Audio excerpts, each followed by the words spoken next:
Et bonjour à toutes et à tous, bienvenue sur ce nouveau live. Alors, comme d'habitude, le qui vont bien. Voilà, donc je viens d'inviter le kit. On va inviter Amazing Amazian. Bam, voilà. En espérant que la technique. Hello, hello les amis. Voilà, ça aide pas trop. Est-ce que vous m'entendez bien déjà? Comme j'ai pas de retour, moi de mon côté. Hello, hello. Hello, Ah, salut, comment vas-tu? bien, bien. Impeccable. Bon, ça s'est bien connecté déjà, c'est top. Mhm. J'ai le petit réglage. Comment vas-tu? Bien, bien. Et toi? Ouais. Bah écoute, nickel, hein, après une bonne journée de boulot. Pas trop fatigué de ton côté, ça va? Ça va, ça va. Ça va? Ça tient? Du- Ouais, ouais, ça tient, ça va. Bon, j'attends Bonne le cadence. copain de Kit, voir Ok. s'il arrive à se connecter. Alors, tac. Normalement, ça va être tout bon.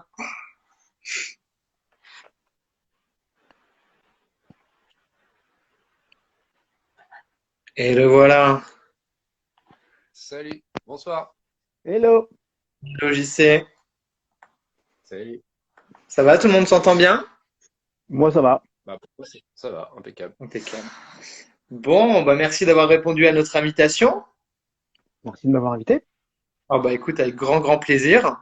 Donc aujourd'hui, on est là pour parler de ce titre, ce nouveau titre. C'est ça. Et à l'heure où on parle, on a la chance d'en parler en avant-première, j'ai envie de dire. Ouais, ouais, il sort le 14. Ah. Et tu nous en avais parlé brièvement, tu travaillais dessus lors du précédent live qu'on avait fait. Ouais, j'étais en train de mettre la dernière main sur le livre, ouais. Ok. Donc ça, c'est un ouvrage qui t'a pris combien de temps du coup à réaliser?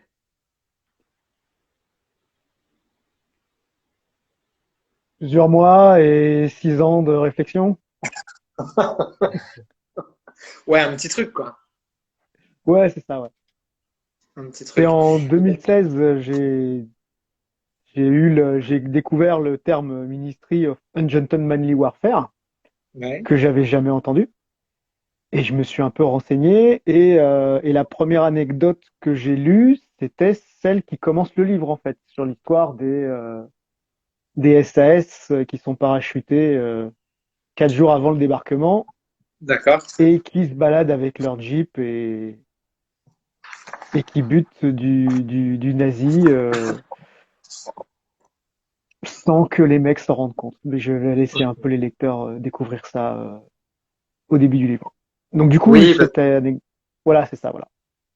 il va falloir Donc ils qu'on sont en... avec leur Jeep, ils sont avec leur Jeep anglaise, avec leurs uniformes de SAS. Ils ont juste des casques ils ont buté des nazis avant, ils les ont récupérés et ils font un super salut nazi dès qu'ils croisent le camion et les mecs se disent mais putain, il s'est passé un truc là. C'est quoi ce délire? Ça va être toute la difficulté de ce soir, c'est d'en dire assez, mais pas trop non plus Ouais, pour... voilà, c'est Ouais, ça, c'est c'est ça. ça. C'est ouais, trouver le juste milieu. Il y a des histoires, franchement, j'aimerais bien que les lecteurs les découvrent. Mais si c'est je les clair. raconte pas, ils vont pas y aller. Donc, on va trouver un juste milieu. Ouais, il va falloir savamment doser ce soir. Bon, en tout cas, merci pour cette BD, parce que vraiment, bah, je sais pas ce que tu en as pensé toi, JC, mais je sais que tu es féru en plus de Seconde Guerre mondiale. Donc, Bah ouais, comme j'en avais parlé à Kevin quand on a proposé de t'inviter pour ce live, c'est que bah moi je suis un féru d'histoire, j'aime bien l'histoire et surtout l'histoire, bah, on va dire du XXe siècle et puis un grand féru de Seconde Guerre mondiale. Donc il y a beaucoup de choses qui ont été évoquées dans le bouquin où j'ai eu connaissance et d'autres vraiment voilà, que je ne connaissais pas du tout. Et puis bah forcément quand on voit quand on voit la pile à lire que tu as eue pour t'inspirer de tout ce travail, on se dit que voilà c'est chargé, il y a vraiment beaucoup d'inspiration et puis beaucoup de travail derrière. Et puis voilà donc c'est vraiment passionnant à dévorer. Et puis bah comme ton précédent livre que j'ai découvert et que j'ai lu sur Quentin Tarantino, hein, c'est là, qui est juste derrière là. Bah, une fois qu'on est dedans, bah, on ne lâche plus le bouquin. On est vraiment à fond, on est vraiment à fond dedans. Et puis, Et puis en plus, c'est inspiré de faits réels, quoi. Donc c'est Tout inspiré, est c'est vrai. des faits Enfin, réels. à C'est part des faits réels, donc c'est. le seul truc qui est pas 100% réel, c'est la scène d'intro où Ouais. je l'ai lu en 2016 et Hmm. j'ai pas réussi à la retrouver. Hmm. J'ai pas réussi à retrouver l'endroit où je l'avais lu la première fois. Tu l'as vu? D'accord. Donc du Ouais. coup, je raconte dans l'histoire que c'est une histoire qu'on a racontée à Christopher Lee et Christopher Lee Ouais. la raconte en disant Hmm. bon, ça s'est peut-être pas passé à 100% comme ça, mais franchement, les histoires de Paddy Mayne, elles sont 1000 fois plus impressionnantes que ça. Les vraies histoires de Paddy Hmm. Mayne, à 100% réelles, avec des témoins et tout, sont vraiment plus impressionnantes que ça. Donc du coup, l'intro du bouquin, c'est la seule licence artistique que je me suis tolérée, Ah, c'est les ce Et d'ailleurs, truc-là. Mais je l'ai lu. Je l'ai lu comme étant un fait historique en 2016. et ce qui est marrant d'ailleurs sur cette introduction, c'est que ça fait un peu penser à, enfin personnellement, ça m'a fait un peu penser à un entretien du Quentin par Tarantino, où au final c'est un peu ça. En fait, on se retrouve face à Christopher Lee, et c'est un peu comme l'interview de Quentin par Tarantino dans le Oui, précédent oui, bouquin que tu as fait. mais parce que moi, ce Ça m'a que un je peu. veux pas raconter des bouquins à la troisième personne, en fait. C'est Ouais. très bien, mais ça m'intéresse moins. Et du coup, l'avantage de la fiction, c'est de trouver la voix des personnages et faire en sorte que tout soit raconté par des dialogues. Donc, du coup, tu peux faire des inflexions, des tics de langage, des choses comme ça. Chacun peut avoir sa voix. Et Mm. des narrateurs, j'en ai 6 parce Hmm. que j'avais besoin que chaque narrateur ne raconte que ce qu'il a vu ou vécu. Et du coup, c'est pour ça que j'ai Otto Scordini, mon nazi, pour raconter le point de vue des nazis, des méchants, immondes faquins, euh, pour qu'on comprenne à quel point c'était le bordel chez eux et que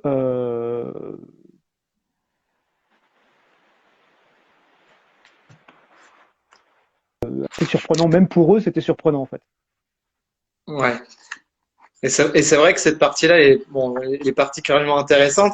Et c'est ça qui, donc ton ouvrage, il est décomposé en plusieurs récits, en fait, finalement, quelque part. C'est ce qui fait aussi une certaine fluidité dans la lecture, quoi, qui est particulièrement intéressant, quoi. Oui, parce que chaque chapitre est plus ou moins narré par une personne principale, même s'il y en a plusieurs qui peuvent intervenir. Et du coup, chaque chapitre s'intéresse à un sujet particulier, avec un ton particulier, une forme narrative même particulière pour chaque chapitre, même si ça fait un tout et un ensemble. Voilà.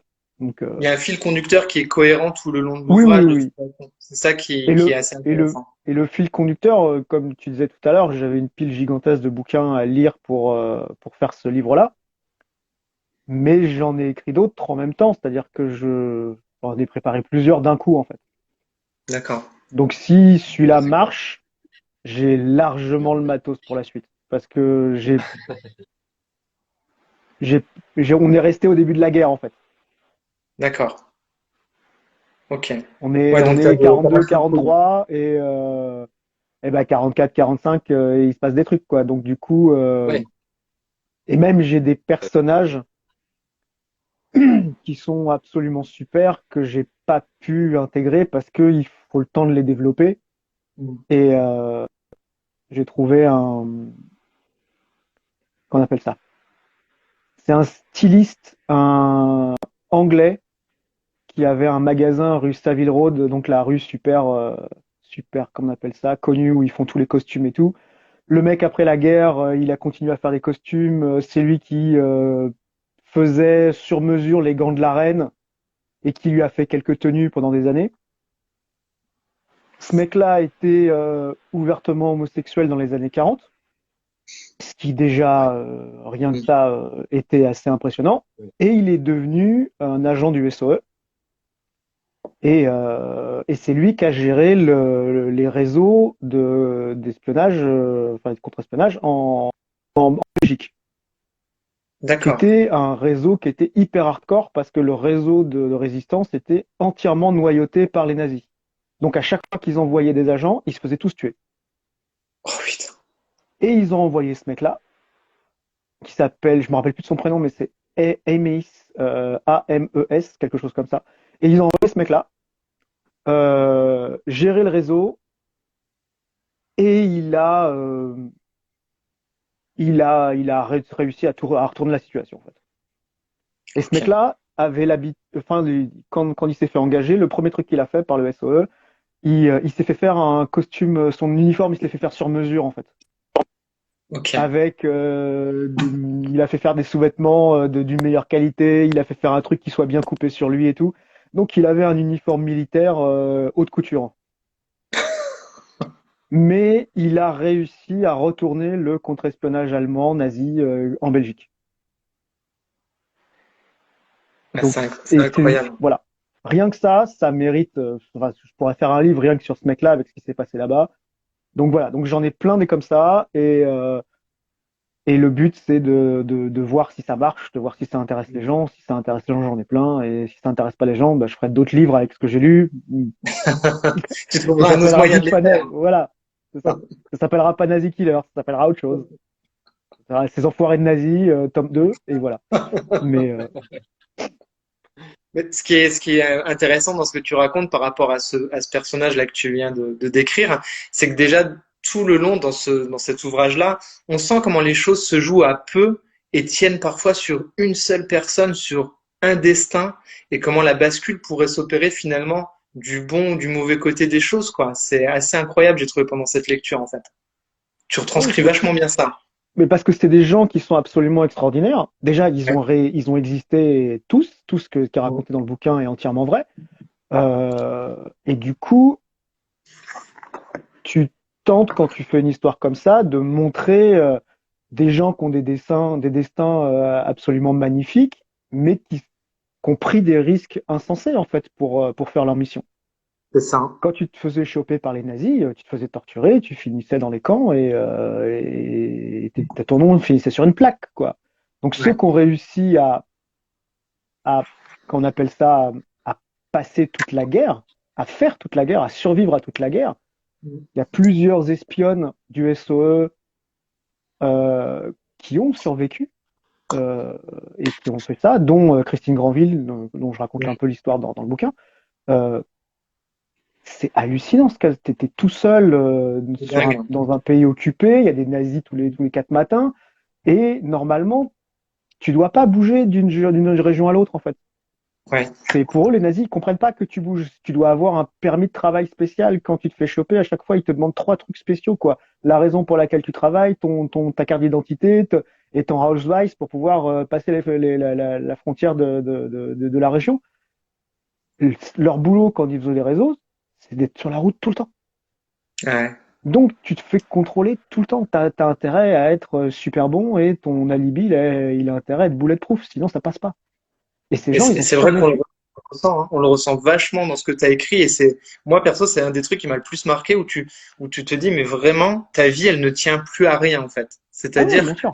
d'une seconde, alors c'est déjà le cas dans la vie réelle, mais là, c'est exacerbé, mais puissance 10 000, quoi. Chacune de tes décisions, de tes actes, de quoi que presque tu bouges le sourcil du mauvais côté, tu t'y passes, quoi.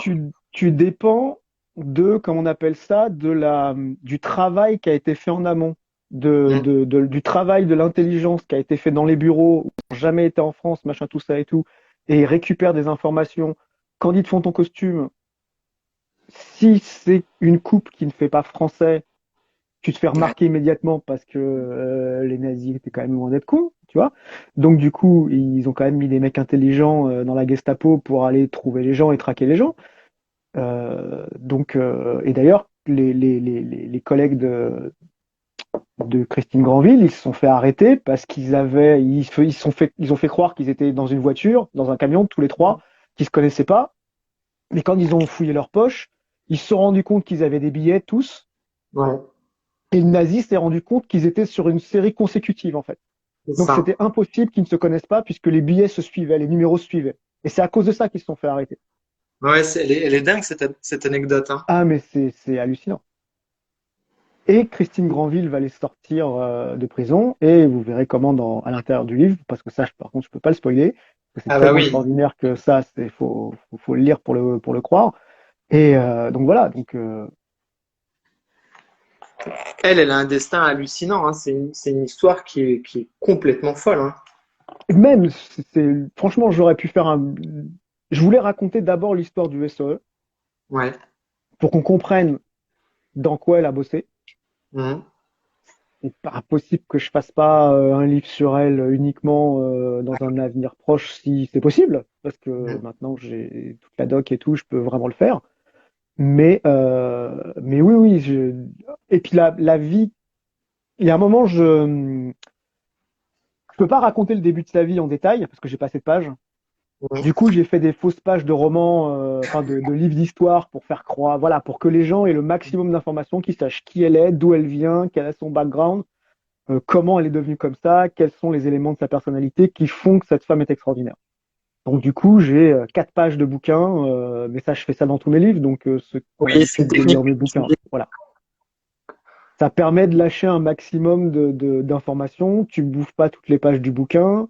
Et après, ça te permet de se concentrer sur une histoire qui va être un peu plus dynamique et qui va plaire au lecteur. Et le but, à chaque fois, c'est de mettre les bouquins à la fin pour dire, bah voilà, si vous parlez un peu anglais, parce que malheureusement, plus de la moitié des bouquins de de la pile sont pas traduits. Si vous parlez anglais, vous avez de la bonne lecture parce que ces destins-là sont extraordinaires, quoi. Ah, c'est incroyable. C'est vraiment. Puis, puis comme dans tes œuvres passées, c'est pareil, bah, tu fais un peu tous les styles, tu vois, là, on a les dessins un peu jaunis, Ouais, on a les dessins en couleur, on a aussi du noir et blanc, donc tu fais un peu aussi tous les styles sur chacun des chapitres ou chacune des pages. ouais, Toujours ouais. un truc que tu aimes bien faire. Bah, ça permet de donner une tonalité, un ton, une ambiance à chaque histoire. Et par exemple, pour Opération Anthropoïde, où ils vont tuer Reinhard Heydrich, le nazi le plus gradé qu'ils ont réussi à Ouais, buter avec le SOE, ouais, l'histoire est tellement tragique à la fin Mhm. ouais, que je voulais la faire en noir et blanc pour vraiment rester à l'essentiel, sachant que j'allais finir sur une page où j'allais montrer toutes les personnes, le nombre de personnes qu'il y avait dans la ville de Lidic, et ils sont quasiment tous fait tuer à part 157 ouais. personnes. Du coup, à la fin, Mhm. on a un tableau, enfin un tableau, Ouais, une image avec des petits pictos où je dessine ouais, enfin je mets un par un le nombre de survivants pour montrer. La page elle est vide quoi, parce qu'avant il y avait Ouais. vraiment plus de 1000 personnes, 1200 personnes, et après il en reste 157. c'est hallucinant, hein, ce passage-là aussi, hein. Ça met les poils, hein. C'est franchement, c'est. Ouais, celui-là est marrant parce que ça m'a permis de montrer à quel point c'était le bordel chez les nazis, comment ils se détestaient, machin. L'image du haut, par exemple, c'est un vrai dessin d'humour que j'ai trouvé des années 40, Ah ouais? qui disait la race aryenne, bah, c'est être intelligent comme Bormann, musclé comme Göring, super charismatique comme Himmler et grand comme le dernier. Là, je me rappelle plus de son. Donc du coup, Goebbels. Et ça, c'était super drôle. Après, j'ai fait l'espèce de ligne pour dire, enfin l'espèce de petite image pour montrer qui détestait qui, Ah ouais, c'est fou ça. avec les flèches. Et ils se détestent tous en fait. Ouais, Et ouais. Hitler en déteste deux particulièrement, et le troisième, il le tolère. Donc du coup, on voit qu'en fait, c'est le bordel partout, que tout le monde déteste Bormann, et Bormann déteste tout le monde. Et on se rend compte que Martin Bormann, que moi j'appelle le boudin de porte devant la chambre d'Hitler, euh, les a, a réussi à tous les niquer, puisque il a réussi à monter un groupe secret qui s'appelle Hacke, Hacke, sur lequel il y a très très peu d'informations. En fait, c'est un groupe secret qu'il a créé en 45 en se disant on va perdre, la guerre est finie pour nous, ça va se passer en mois ou en années, mais on va perdre au bout d'un moment. Il faut qu'on crée ce qu'on appelle les rat lines, c'est-à-dire les lignes pour qu'on puisse s'échapper comme des rats. Et donc, il a créé un club dans lequel chaque personne avait le droit de parrainer que 5 autres personnes, ne connaissait que 5 autres personnes du club. Ils étaient 45 en tout. Évidemment, Otto Skorzeny faisait partie de la bande. Et personne n'était au courant de ce truc-là. Ouais. Ni les services secrets allemands, nazis, le SD, ni Hitler, ni personne, ni tout ça. Donc c'était une autre filière que la filière par lesquelles certains nazis se sont échappés. C'était Ben, en encore fait, ils ont une autre utilisé filière. les mecs qui étaient dans cet organigramme euh, ont utilisé leur filière, cette filière-là, et puis les autres ont utilisé ben, les filières que les Alliés leur ont proposées. Attends, 30 secondes. Hop là. La déco Les sous la main. filières, ouais, la fiche se pète la gueule. Que les filières que les Alliés leur ont proposé, Paperclip, tout ça, pour parce qu'ils voulaient récupérer les scientifiques nazis les plus balèzes, Mm. Mm. sachant que qu'ils avaient vraiment du monde, qu'on appelle ça, dont Hermann von Braun, qui est devenu, qui est passé, comme je disais dans le bouquin, il passe de nazi à NASA, quoi. C'est lui qui a Ouais, c'est créé la ça. Ouais. fusée pour envoyer l'homme sur la Lune. Ouais. Donc il y avait quand même du lourd, les Russes en ont récupéré quelques-uns, mais les nazis voulaient surtout aller chez les Américains, quoi. Ils pensaient qu'il faisait moins Ouais. froid là-bas. Mm. Ah, c'est ouf. C'est vrai que c'est des histoires incroyables. Il y a celle de ce perceur de coffre aussi qui est complètement Ah, dingue et Ouais. tragique à la fin. Mais quelle histoire aussi ça. C'est ça qui est, ouais. Ça qui est fort, c'est que voilà, les services, les services d'action, les services secrets britanniques pouvaient embaucher monsieur, madame, tout le monde, mais aussi un peu des marginaux ben, pour utiliser leur capacité et puis leur. toutes les personnes qui avaient Ouais, un talent qui était utilisable et qui voulaient risquer leur vie pour l'effort de guerre, eh ben, ils étaient d'accord pour les embaucher, les entraîner. Donc il a fait sa formation de commando.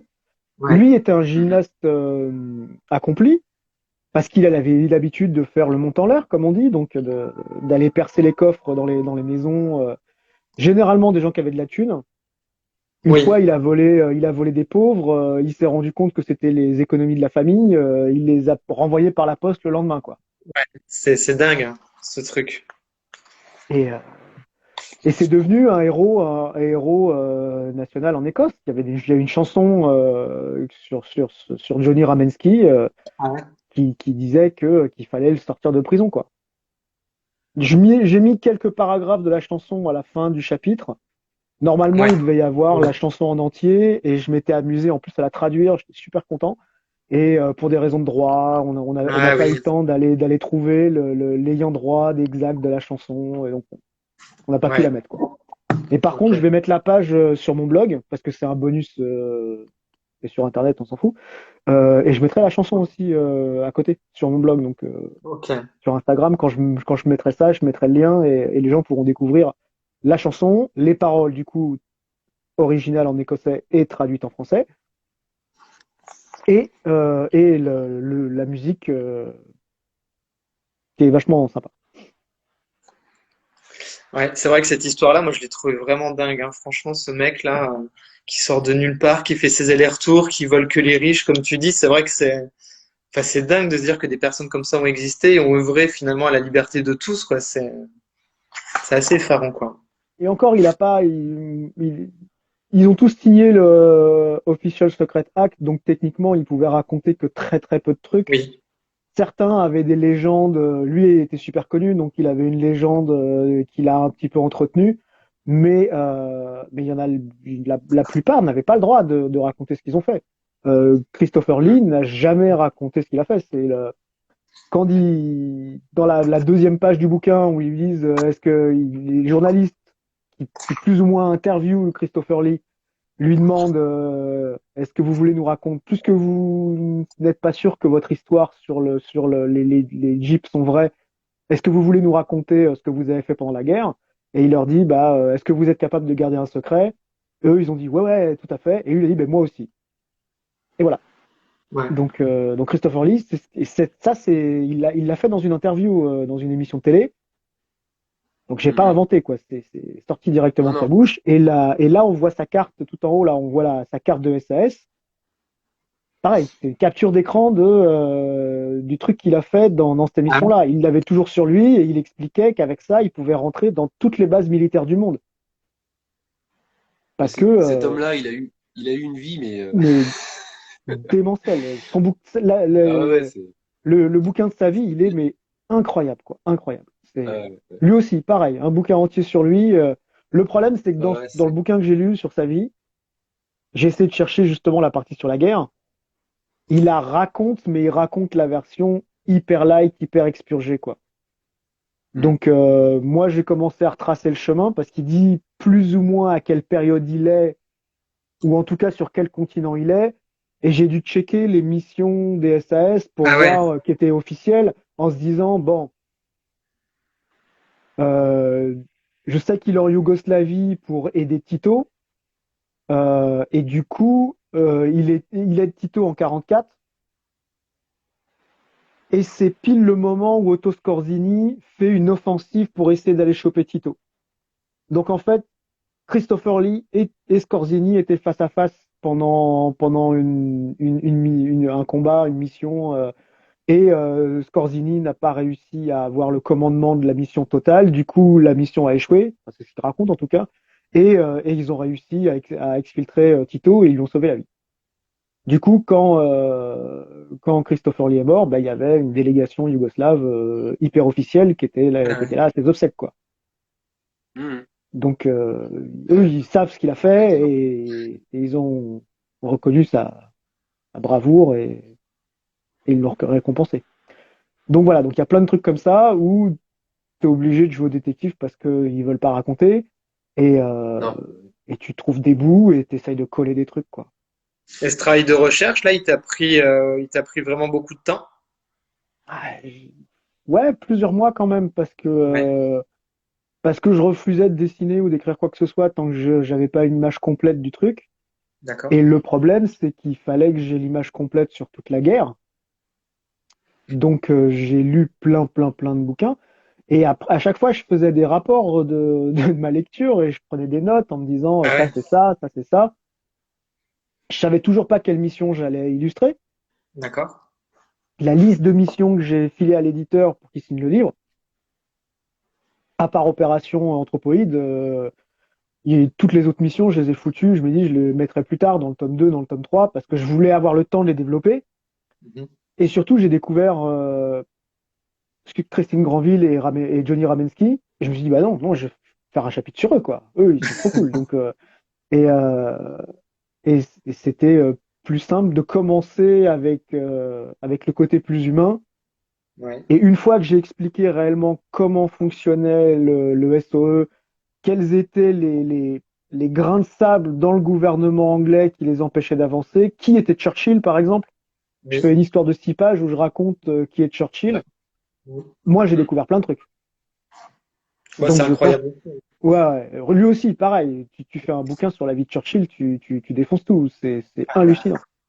c'est un truc de dingue, hein.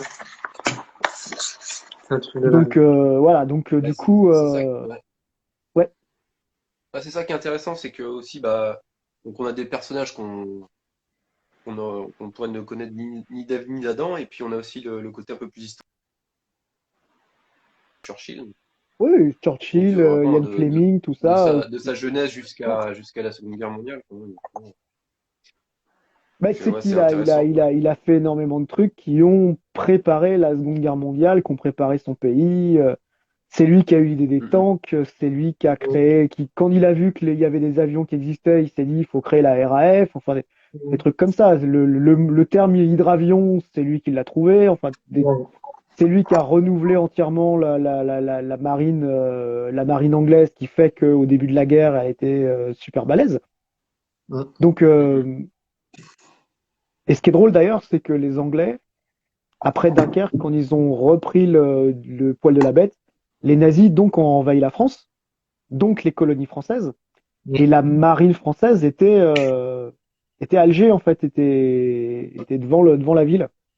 Et les Anglais ont dit aux militaires français, avant vraiment que les Allemands récupèrent tout ça, ils leur ont dit, bah, sabordez-vous, venez avec nous, quoi. Rejoignez-nous, prenez les bateaux, venez en Angleterre, vous êtes sous pavillon anglais, libre, et on récupère votre pays. Et les mecs, ils n'ont pas voulu. Ouais. Non, Et les Anglais les ont coulés. Mhm. Abir Hakim, ouais. C'est ça. Ouais. Donc ils ont dit, ben voilà, c'est désolé les gars, mais là c'est pas possible. On peut pas laisser. La marine française était hyper puissante à l'époque, et ils ont dit, on peut pas on peut pas laisser parce que les Allemands avaient pas une marine qui était exceptionnelle en fait. Oui. Donc ils se sont dit, voilà, les Allemands, ils ont surtout allé dans le U-boat et dans les bateaux, ils avaient renouvelé, mais pas assez. Donc du coup, donc ils Parce ont que coulé la alors, marine française. Ça a fait un petit ouais, problème pendant un peu de temps quand même. avec la Mhm. France française libre, les forces françaises libres, ouais, ça a créé un petit peu de fraîcheur, on va dire, Ouais, ce ouais, parce qu'il y bombardement. a quand même, bah, il y a C'est quand même mal des passé. soldats qui sont morts sur les bateaux, quoi. Donc, Ouais, tout à fait. Et un peu comme quand éventuellement les Américains avaient débarqué en Algérie, il y a eu quelques Français tués au départ, parce que les Français, avant de cesser le feu, ont résisté un peu aux ah, mais des Américains qui Français, sont. mais des Américains, des Anglais aussi, quand ils ont débarqué, ils se sont tirés dessus les uns sur les autres, et puis au bout d'un moment, ils ont arrêté, ils se sont mis ensemble. Mais il y a eu une bataille où ça a fait bizarre quand même. Ça doit faire bizarre de partir du Middle West, de prendre le bateau, de t'entraîner, de débarquer en Algérie, et de te faire tuer par des Français, et puis 2 jours plus tard, tout le monde est ami, quoi. Ouais. Ouais. Dans la guerre, il y a des trucs qui sont un peu juste tout naze, quoi. On peut voir cette scène-là d'ailleurs dans le super Big Red One de Sam Fuller, Exactement, je pensais à ça exactement, comme avec Lee ça, Marvin Samuel Fuller et avait vécu tout ça. ouais. Avec Lee Marvin et le tout jeune Mark Hamill qui joue dedans aussi. Très Ouais. très beau film Exactement, de guerre. exactement. Voilà. Pour moi, le meilleur. Mm, Ah mm. oui. Pour moi, le Ouais. meilleur, puisque le fait qu'il ait vécu la guerre, il raconte des expériences, du coup, il essaye pas juste Ouais. de faire le malin et d'essayer de faire des espèces d'effets un petit peu genre grandiloquent, et d'essayer de faire des... Il raconte l'horreur de la guerre, la connerie de la guerre, et il essaye de ramener du cœur là-dedans. Et j'ai découvert, quand je faisais le bouquin, qu'il y avait le film dure 2 heures. Et j'ai découvert qu'il y avait une version Mm. longue de ce film-là, en fait, de 2h40. Donc, il y avait Ah 40 oui, minutes de plus D'accord. sur un DVD sur en plus. l'un de mes films préférés. Donc, j'ai dévoré ça. D'accord. Et cette version longue est exceptionnelle, puisqu'il y a encore plus de moments qui sont ultra poétiques, ultra mignons et tout. Mais par Ouais. contre, quand il filme le débarquement du D-Day, donc à Omaha Beach, où il était, Fuller, c'est hallucinant. La façon dont il le fait, il n'a pas le budget de Spielberg. Il n'a pas Ouais. l'ILM pour faire des impacts de balles en 3D comme ça pourrait arriver en vrai. Mais quand les mecs finissent la guerre et se retrouvent pour aller ouvrir les camps, les scènes de la fin du Ouais. film, quand tu Ouais. les as vues, tu les oublieras jamais dans ta vie. C'est pas du hardcore, c'est juste que ça te prend au trip. Alors que Ouais. la fin du soldat Ryan, c'est Oui. juste un espèce de délire de tu croyais que c'était ça, et je vais pas le spoiler parce que je vais pas être méchant, mais tu croyais que c'était ça et en fait c'est pas ça, et tu te dis mais en fait ton film il tient pas debout. Parce que tu me racontes l'histoire d'un gars soi-disant en vue subjective, et à la fin c'est pas le bon. Donc tu fais t'as un peu foutu de ma gueule quand même pour avoir ton effet final de poupou. Donc Ouais, c'est vrai même que quand tu le vois la première fois, oui. voilà, quand Mm. tu vois la première fois, tu te rends pas forcément Ouais. compte. Quand tu le revois la deuxième fois, Ouais. tu dis, eh, mais t'es pas en train de te foutre de ma gueule, là, sur ce coup-là. Donc, Et la ouais, scène ouais. du début, Mm. exceptionnelle, pas de problème. Si tu veux savoir Mm. à quoi ressemble la guerre, tu regardes le début du Soldat Ryan, tu vois les impacts de balles et tout, tu vois les... Ok. Si tu veux voir ce qu'est la guerre pour de vrai, quand les gens la vivent avec des humains, c'est Big Red One de Samuel Fuller et Au-delà de grande la gloire claque. en version française, Mm. il lui cherchait. Ouais, au-delà de la gloire, tout à fait. Mm.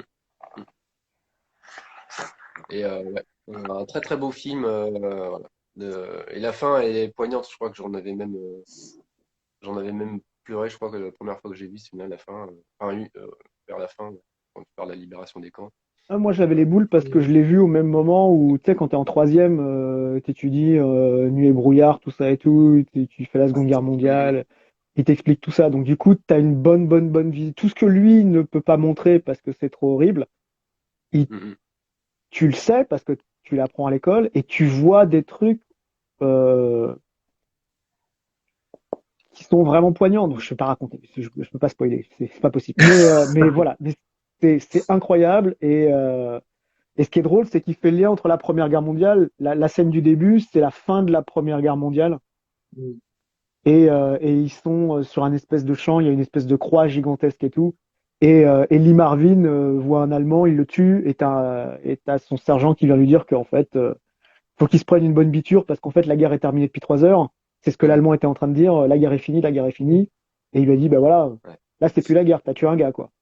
Ouais. Et, et ce qui est drôle, c'est que, voilà, il y a un écho, Il y a un écho sur il y a- la fin du film. voilà, il y a un écho. Mm, mm. Et ce qui est marrant, c'est que dans la version longue, c'est pas la fin. D'accord. D'accord. Ouais, Ils, j'ai pas vu la Vas-y. version. Faudrait que j'essaie de ils la l'ont dégoter un remis, jour. on va dire, au 4/5e du film. Et le Ouais. film finit différemment. Parce que D'accord. 40 minutes, c'est long, hein. C'est 40 beaucoup pour un minutes de cinéma. scène. Ouais. C'est pas des scènes coupées à la con, c'est des vraies scènes. Il a enlevé des blocs entiers, en fait. D'accord. Il y a certaines scènes qui sont plus C'est le genre de longues, film, ouais. Il serait mais, passé à 2h40 à notre époque, mais à l'époque, c'était trop, quoi. ouais, ouais, mais, Mais, donc Ça voilà. Donc, mériterait une en ressortie. parlant de, en comment? parlant de film, Ça mériterait quand une tu reviens ressortie. sur la mort Oui, en parlant de film, quand tu reviens sur la fameuse mort de l'attentat sur Heydrich, ouais. euh, il y a un, alors je me rappelle plus le titre du film, il y a un film qui est sorti il y a quelques années, Opération c'est Anthropoïde. plusieurs consonnes. Ouais, mais Pardon? j'aime pas ce film, j'aime pas ce film. Ah J'aime pas bon? ce film. Tu l'as vu? Ouais. J'aime pas ce film, et c'est le mec qui a fait Back North, tout ça et tout, Ah, d'accord. donc Ah ça ouais? m'intéresse pas. Je l'ai vu il y a quelques, Voilà, c'est je l'ai Cédric vu, je sais plus, il y a Jiménez, un an ou deux, je ça crois. m'intéresse pas. En plus, ce qui m'intéresse pas dans ce film, enfin, ce qui m'intéresse pas. Le roman doit être comme ça. La moitié de l'histoire, c'est sur les commandos tchèques qui vont tuer Heydrich, et Ouais, l'autre moitié, c'est ouais. sur Heydrich, avec sa vie, machin, C'est tout sur ça et tout. Heydrich, ouais, tout à fait. Ouais. Et moi, ça m'intéresse Ça, c'est, pas ouais. de savoir qu'il est méchant avec sa femme et ceci. Je rien à foutre, c'est un nazi, quoi. J'ai pas besoin d'aller plus loin. Moi, je suis pas là pour faire l'histoire des nazis. Je suis là pour raconter le côté des gens qui veulent sauver les gens des nazis. Donc, la Hmm. psychologie du nazi, c'est un autre livre. Et c'est pas le mien, c'est pas ça que je veux faire. D'ailleurs, il y a très peu de nazis dans mon livre. Je veux Mm. m'occuper des gens qui sont là pour lutter contre le nazisme. Pas, tu vois, j'ai pas envie d'avoir des bibliothèques entières remplies d'uniformes nazis pour savoir les dessiner. Ouais. Ça m'intéresse pas. Je me fous de savoir si j'ai mis la bonne vis sur le Luger. Je suis là pour raconter des histoires d'humains. Et cette histoire-là, en plus du fait de passer la moitié du film sur Heydrich, bah tu connais moins, t'as moins d'informations, t'as moins de côté humain sur les soldats, les commandos qui l'ont tué, Hmm. et c'est vachement Mm. intéressant. Donc du coup, le film anglais, je crois que c'est Sean Ellis de 2016, il y a Cillian Murphy qui joue dedans, le mec de Peaky Blinders, Tony Shelby de Peaky Blinders, un acteur que j'adore, et le film est super. Et là, ils ont réellement passé du temps, et tu vois non seulement comme le temps que la complexité de cette mission, et surtout tu vois ce qui se passe après en fait. Hmm. Enfin, quelques bouts de la traque et du massacre qu'il y a eu après. Donc du coup, Ouais. voilà, ça m'intéressait plus. Le film est meilleur de toute façon, factuellement. Il y a plusieurs, comment on appelle ça, historiens anglais vraiment spécialisés sur cette période qui ont énuméré le nombre de films qu'il y avait sur l'opération Anthropoïde Ouais. et c'est plutôt le film éponyme qui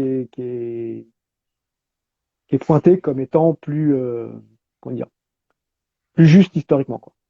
Mhm. Parce qu'ils ont pu tourner dans certains endroits comme l'église où a lieu le massacre, en tout cas devant l'église, en tout cas pour montrer le lieu pour de vrai. Et après, comme ils s'amusent avec les flingues et les fusillades, et ben ils ont refait le décor, moi. Mais donc voilà. Il y a une raison pour laquelle je ne cite pas ce film. Il n'est pas dans la bibliographie, machin et tout. Je l'ai vu, mais je l'omets sciemment parce qu'il ne me plaît pas. Ouais, c'est vraiment délibéré. Tu préfères orienter sur ce que toi, tu as voulu faire ressentir à travers ton ouvrage.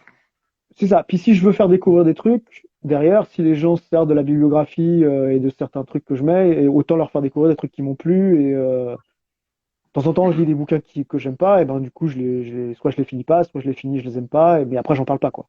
Mhm. Et... Et pour nos lecteurs de comics, voilà, il y a de l'inspiration comics de Méziane, c'est forcément Sergent Fury, Sergent Rock aussi, hein. Ouais, ouais. Voilà. Et aussi Donc, bah, le Master Race, le bouquin de Bernie Krigstein, qui est un auteur qui travaillait pour EC Comics, qui a fait des trucs. En fait, c'était ah oui, Master Race, ouais. ouais, le mec qui Mm. avait la ligne la plus fine, la plus racée, la plus classe.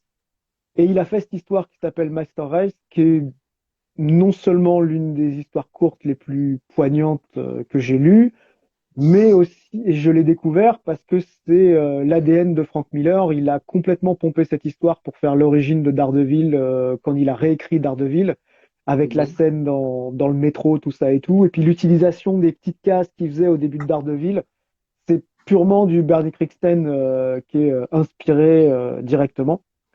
Et, euh, et, ce, et ce bouquin-là, chez Fantagraphics, Master Race, c'est une tuerie, quoi. C'est formidable. Donc voilà. Non, Toi, à titre personnel, tu as toujours été un fan d'histoire en général? C'est Oui, quelque oui, ça. oui, oui. Ouais. Ouais, ouais, ouais, ouais. On se lance C'était pas là-dedans sur ce type d'ouvrage comme ça au hasard finalement.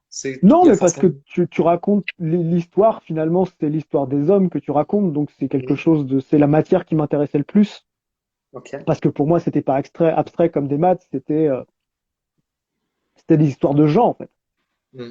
Quand tu commences avec tes gosses et que t'apprends Vercingétorix et machin, et Charles V, nana, tu t'apprends les dates comme un bonnet et tu t'en fous. Mais si on commence à t'expliquer comment vivent les gens, moi j'ai eu des profs d'histoire qui étaient super, qui expliquait réellement comment ça se passait au Moyen Âge, des trucs comme ça et tout.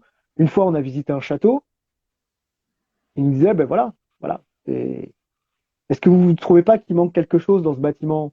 Enfin, on ne sait pas, il fait, ben voilà, les toilettes, elles sont où, par exemple? Mm. Et rien qu'en nous expliquant ça, qu'ils avaient leur espèce de petite fenêtre qui tombait sur 3 étages, machin, qu'il y avait les mecs qui étaient en train censés nettoyer derrière, mais que ceux qui n'avaient pas le temps d'aller tout en haut du château pour aller se délester, ils faisaient dans les couloirs. Ça te donne un peu une image du Moyen Âge en fait. Ouais. Et du coup, ça humanise parce que d'habitude, tu vois des trucs historiques. Le cinéma ne peut pas filmer l'histoire ancienne telle qu'elle est vraiment parce que c'est trop hardcore, trop violent, trop sale, trop ceci, trop cela. Donc du coup, quand il y a quelqu'un qui te fait comprendre ça, ça met un petit peu de perspective sur l'histoire. Mm. Et, euh, et moi, la question que je me pose toujours quand j'écris un truc historique, je me pose 2 questions simples, c'est à quoi ressemblent leurs sous-vêtements et, sans déconner, et comment ils sont capables à quoi ressemble une serrure dans leur civilisation. Mm. Comment on ferme une porte et à quoi ressemblent les sous-vêtements. Donc, de temps en temps, si tu es dans les temps anciens, bah, il n'y en a pas. De temps en temps, Mm. c'est du linge et des trucs comme ça, des pagnes, des choses comme ça et tout. Ou si tu es à la cour du roi, ils ont 27 couches. Et ça me donne l'idée de commencer par les habiller du sous-vêtement jusqu'à l'extérieur. Et du coup, je suis conscient des couches. Par exemple, sur les samouraïs, il y a tellement de rituels pour l'habillement que si tu vois ça, tu comprends ça, tu sais quelle est leur posture, tu sais pourquoi ils sont droits, tu sais pourquoi ils se tiennent comme ça, tu sais quelle forme ont les vêtements, Ok. et tu sais à quoi ressemble la technologie de l'époque, parce que pour fabriquer une serrure, à différentes époques, c'est juste un bout de bois, un loquet ou un espèce de truc super compliqué. Et voilà, donc c'est les 2 questions que je me pose à chaque fois, et ça m'aide vachement. Voilà. Ok. Ouais, c'est intéressant cette approche. C'est vrai que du coup, ça fait ça, on sort de cette approche qu'on a de frise historique, de dates, de jalons, de trucs, qui est finalement hyper chiant. Et là, du coup, ça humanise, comme tu dis, totalement le propos, Ben, parce qu'on parle d'être humain, quoi, de ben, vie. surtout que moi, je suis pas historien, je suis gentiment vulgarisateur, et, euh, et je fais des bouquins qui sont très différents les uns des autres. Donc, Mm. quand je me mange la documentation d'un bouquin, je connais mon sujet quand je fais le bouquin. Mais après, je suis en train de faire autre chose. Ouais. Donc, du coup, je suis concentré sur la documentation du bouquin que je suis en train de faire. Donc, j'ai pas oublié, mais j'ai tous les petits détails, toutes les dates, machin, que je connais quand je suis en train de faire mon livre. J'ai tout oublié quand je suis en train. Là, je suis revenu sur un bouquin de cinéma. Là, je fais le Coppola. Ouais. Une bonne partie des grosses dates, des trucs comme ça et tout, je les ai zappés, malheureusement. Mm. parce que je suis en train de m'occuper de la vie de Coppola et de m'intéresser à ça et de préparer les autres bouquins. Donc du coup, m'essaye de m'hyper spécialiser au moment de la création du bouquin. Mais par contre, comme je fais pas toujours les mêmes bouquins tout le temps, c'est pour ça aussi que j'essaye de rester de faire des bouquins de cinéma assez régulièrement, parce que ça me permet de rester sur Regarder tout. voilà, une connaissance globale qui me permet d'un bouquin à l'autre de pas avoir des grands moments d'amnésie, quoi. Ok. Bah, d'ailleurs, pour les personnes qui sont sur le live, qui te découvriraient peut-être avec ce live, ou qui veulent découvrir ton travail, on avait parlé de celui-ci qui est un de tes plus récents également, hein. C'est Ouais. finalement l'avant-dernier, avant Nazi Ou, Killers.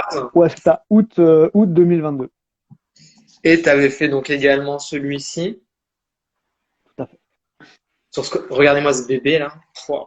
384 C'est un truc de malade. Et j'ai celui-ci également de toi, d'Onyx de bronze. qui est assez incroyable aussi. Alors, c'est pas le sujet de ce soir, mais finalement, c'est ce que je disais dans ma vidéo. On retrouve quelque part dans Nazi Killers une espèce de synthèse entre ce que tu fais sur le Tarantino et ce que tu fais dans celui-ci. Je trouve qu'il y a quelque chose qui se rapproche hein, dans Ben ta là, narration. là, c'est Sybille qui a écrit celui-là, mais on est dans des thématiques qui sont assez similaires, c'est-à-dire de s'approprier l'histoire avec un grand H et après de raconter ça à travers des personnages sur des petites histoires. Enfin, la première fait 50 pages, donc c'est quasiment un Oui, album franco-belge. c'est vrai. Mais, Ouais, ça, c'est mais voilà, incroyable. ouais, Ça, c'est j'ai beaucoup aimé celui-là. ouais, c'est un truc de malade. J'en parle dans le prochain plan culte. C'est un livre de dingue. Mais effectivement, on sent bah, tout le travail que tu fais en amont, finalement, c'est ce que tu dis, hein, que tu t'hyper spécialises, que tu lâches et que tu construis tes personnages. On sent hein, ce truc dans les différents livres qu'on lit de toi, que ça monte comme ça en puissance sur ton travail, quoi. Que tes ouvrages te nourrissent toi-même, finalement, sur ton propre style, sur ta façon de raconter. J'ai un peu ce sentiment-là aussi, quoi. Ben apprendre des trucs, c'est quand même ce qu'il y a de plus fun. C'est la partie de la recherche, c'est la partie la plus intéressante parce que tu sais que tu veux faire un livre sur des SAS. Comme là, je sais que je voulais raconter l'origine des SAS, mais j'avais lu beaucoup de trucs déjà dessus parce que c'est pas la première fois que j'aborde le sujet, plutôt du côté moderne, et je m'étais intéressé sur les origines du SAS. Mais j'avais pas fait les recherches vraiment. Là, j'ai fait les recherches vraiment. Et, euh, Et le dernier bouquin que j'ai lu, c'était le bouquin de Ben McIntyre. Et j'ai découvert, pendant que j'étais en train de faire le Nazi Killer, que Steven Knight, le showrunner de Peaky Blinders, allait faire une série qui s'appelait SAS Rogue Heroes. Ah ouais, d'accord. Et du coup, je l'ai attendu avec impatience. Et j'ai fini mon chapitre sur les SAS, donc sur les origines du SAS. Et je me suis mangé la série de SAS Rogue Heroes en anglais. Et j'étais mais halluciné, déjà parce que c'est exceptionnel, parce que la série elle est super, mais en plus c'est tout ce que je raconte dans une partie du cinquième chapitre en fait. Il y a Mhm. il y a enfin, la base Stirling, David Stirling, le boss, celui qui a créé les SAS, celui qui a eu l'idée, Lewis, Paddy Mayne, mon préféré. Donc tout ça est raconté le plus succinctement possible pour donner envie d'aller plus loin. Et ce qui était rigolo, c'est que je venais de finir de dessiner ces pages-là. Et lui me D'accord. montre tout ça dans la série. Donc j'ai vu dans la série des scènes qui ont été faites d'après le même livre que nous on avait lu tous les deux, lui et moi. Et donc c'est assez spécial, quoi. C'est rigolo. Ouais, ça doit être rigolo, du coup. J'avais l'impression qu'il avait fait la série pour moi en fait. C'est quand même assez content. Parce qu'en plus, quand tu as bien fait ta doc, quand tu as bien fait ta recherche, tu mates la série, tu comprends toutes les vannes, tu comprends toutes les références, les machins, tu dis, ah, lui, je sais qui c'est, lui, je sais qui c'est, et tu dis, ah, ça, ils l'ont fait comme ça, putain. Tu vois de temps en temps quand ils changent un truc, mais même s'ils changent, le level de la série est tellement surhumain que ça donne grave envie. Hmm. Et j'espère qu'il fera d'autres Merci. saisons, et j'espère que moi aussi, je ferai la suite. Bon, on espère, hein. Bah ouais, parce que j'en ai plein, ouais. J'en ai On presque espère. trop. Ah, D'ailleurs, ah, vas-y, JC. c'est un, c'est un chapitre qui m'a rappelé. Alors, du coup, ça m'a rappelé des briques d'images d'une série, mais que j'ai jamais revue depuis que j'étais tout gosse. Alors, je sais pas si ça va te parler. C'était les Rats du désert, une Oui, vieille Ah oui, série des c'est années bon. 60 qui se bien passait sûr. avec les gars dans leur Jeep Ouais, pendant ouais. qu'ils se battaient contre Rommel. Alors du coup, en revoyant ça, j'ai dit tiens, je vais farfouiller parce que j'ai des briques d'images quand j'étais gamin de mecs en Jeep dans une série qui traversaient le désert pour se faire des Allemands. Et du coup, ouais, j'ai refait des recherches donc, du coup, sur cette série-là. Là. Donc c'était passé à l'époque. Alors du coup, c'était passé. J'avais dû voir ça sur la 6 quand j'étais Mhm. gamin, mais fin des années 80, début des années 90 peut-être bien. Et, euh, et donc ça m'a les premiers plans que tu avais mis en avant-première dans le bouquin Quentin Ouais. Tarantino, ça m'avait ramené à ça. Et du coup, c'était étrange. Et puis, c'était au même moment où justement la série Rogue Heroes allait arriver sur Canal+. Mhm. Donc, c'était marrant. Et Ça surtout, m'a ce qui rappelé. est drôle, c'est qu'il y a Rogue Heroes, mais l'une des raisons qui m'a poussé à me dépêcher de faire ce bouquin plus vite que prévu, parce que je comptais peut-être attendre encore un tout petit peu, c'est que le Guy Ritchie, ce brave Guy Ritchie, avait en projet de faire Ministry of Ungentlemanly Warfare, son prochain film. D'accord. Et je Ok. me suis dit, ah bah non, je peux pas avoir bossé autant et passer pour un suiveur où tout le monde va me dire, Mm. ah, t'as vu le film de Guy Ritchie, puis t'as fait ton... Non, il fallait que le bouquin sorte avant. Le, son film a été retardé d'un an parce qu'il est parti bosser chez Disney, alors que normalement, ça aurait dû plus ou moins coïncider. C'était prévu pour début 2023, il sort l'année prochaine, ou parce qu'il est en train de finir de tourner, avec un casting de folie. Je crois qu'il y a Cavill dedans, le mec qui joue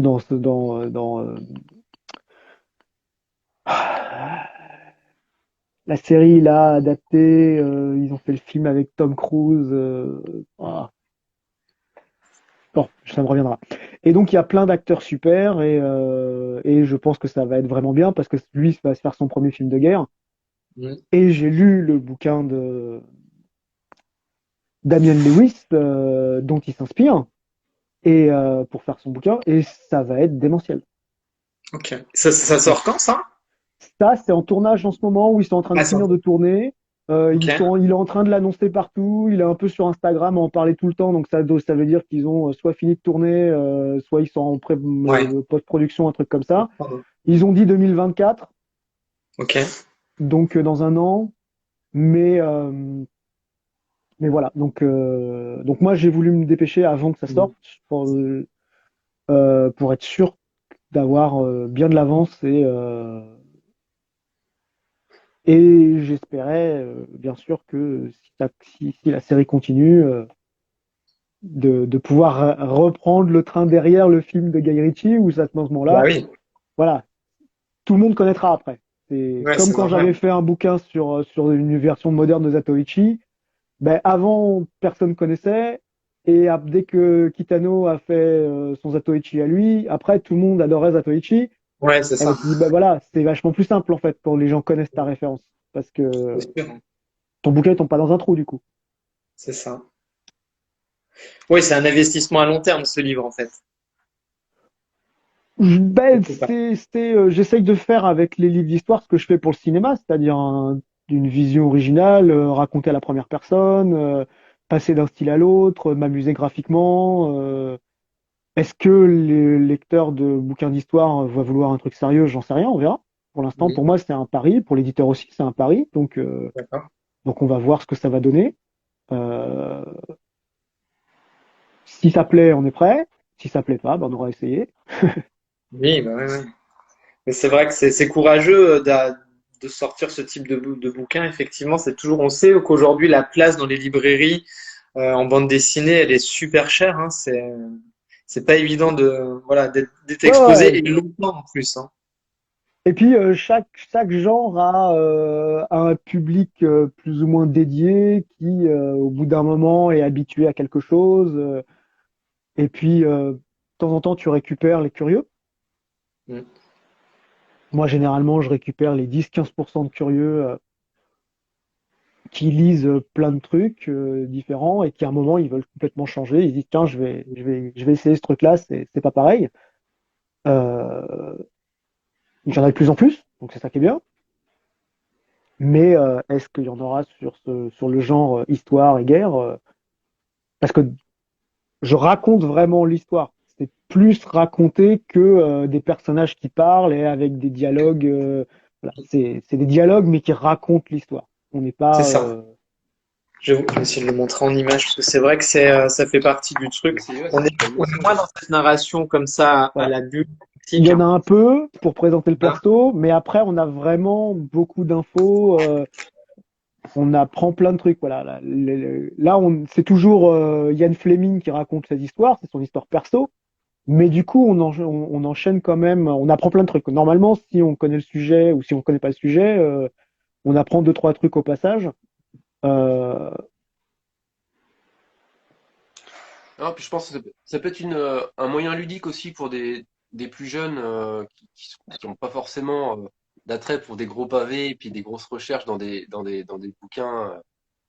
Voilà, tu pioches dans ces bouquins-là, justement, dans toutes tes recherches que tu as fait, et puis tu instilles toutes ces anecdotes et de la grande histoire, des petites histoires. ouais, ouais. Euh, voilà, donc ça peut être éventuellement un bon moyen de, de parler de la Seconde Guerre mondiale pour des plus jeunes qui n'ont pas forcément envie de lire des gros pavés ou Par, par de exemple, scrutiner des documentaires. Voilà, donc ouais. c'est vraiment intéressant. Par exemple, ce que je Tu fais à un parles moment, de. c'est il y a euh, un, un juif allemand qui s'est enfui d'Allemagne quand les nazis sont arrivés. Il est parti en Palestine et du coup, il s'est inscrit, il s'est mis dans les SAS. Et il Mhm. raconte sa vie et je la mets en et il a le même âge quasiment que Otto Skorzeny. Du coup, je mets son histoire en parallèle en fait. Ouais. Mm. Et on a le début des années 20 où ils sont jeunes tous les deux. Et il y en a un et après il grandit et dans les années 30, il y en a un qui découvre le nazisme et qui est fasciné par le nazisme, c'est Skorzeny Mhm. qui devient un cadre d'une partie nazie. Et l'autre se fait péter la gueule par des nazis parce que Maurice Tiefenbrunner et son pote voulaient rentrer dans un meeting nazi et ils se font reconnaître par des copains de classe et ils se font péter la gueule.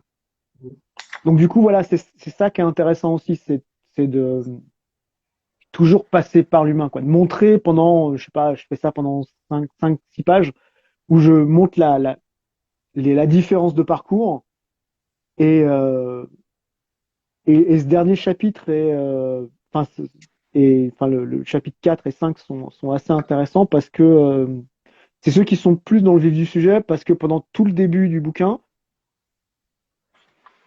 le SOE, il a pas rencontré les nazis réellement avant 42 parce que il fallait le former en fait. Mm.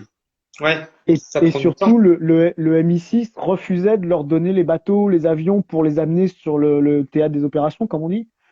Donc du coup, Mm. il leur a fallu du temps. C'était en Afrique du Nord qu'ils ont commencé à se battre réellement contre les nazis. Après, ça a pris un peu de temps, quoi. Il y a eu la Crète, il y a eu des trucs Ouais. comme ça. Euh, Mm. donc il a fallu du temps avant que ça se mette en place. Donc il fallait que je raconte comment ils ont fait. Euh, Mm. mais après, il faut aussi raconter qu'on appelle ça l'intense combat entre ces deux armées, parce que le Skorzeny représente la même chose que le SOE, les commandos, tout ça, mais de De l'autre l'autre côté. côté. De l'autre Mm. côté, Mm. ouais. C'est ça Et, qui euh, est, c'est très et, euh, judicieux d'avoir. et normalement, il aurait dû, si le bouquin était un peu plus gros, il y aurait eu plus de croisements et plus de choses comme ça. J'aurais développé par exemple le moment où avec sa mission de commando, il a fait, il a sorti Mussolini de la prison dans laquelle il était, enfin plein de trucs comme ça qui sont super intéressantes. Mm. Et,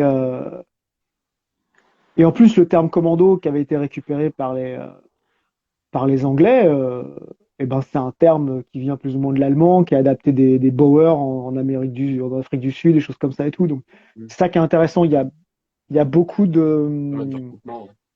voilà, ça s'est croisé, quoi. Et quand, par exemple, Skorzeny a été en Russie, a fait le commando un peu là-bas, il s'est fait blesser, et pendant sa convalescence, il a lu tout ce qu'il pouvait de bouquins sur l'armée, le combat, la guérilla, les choses comme ça et tout.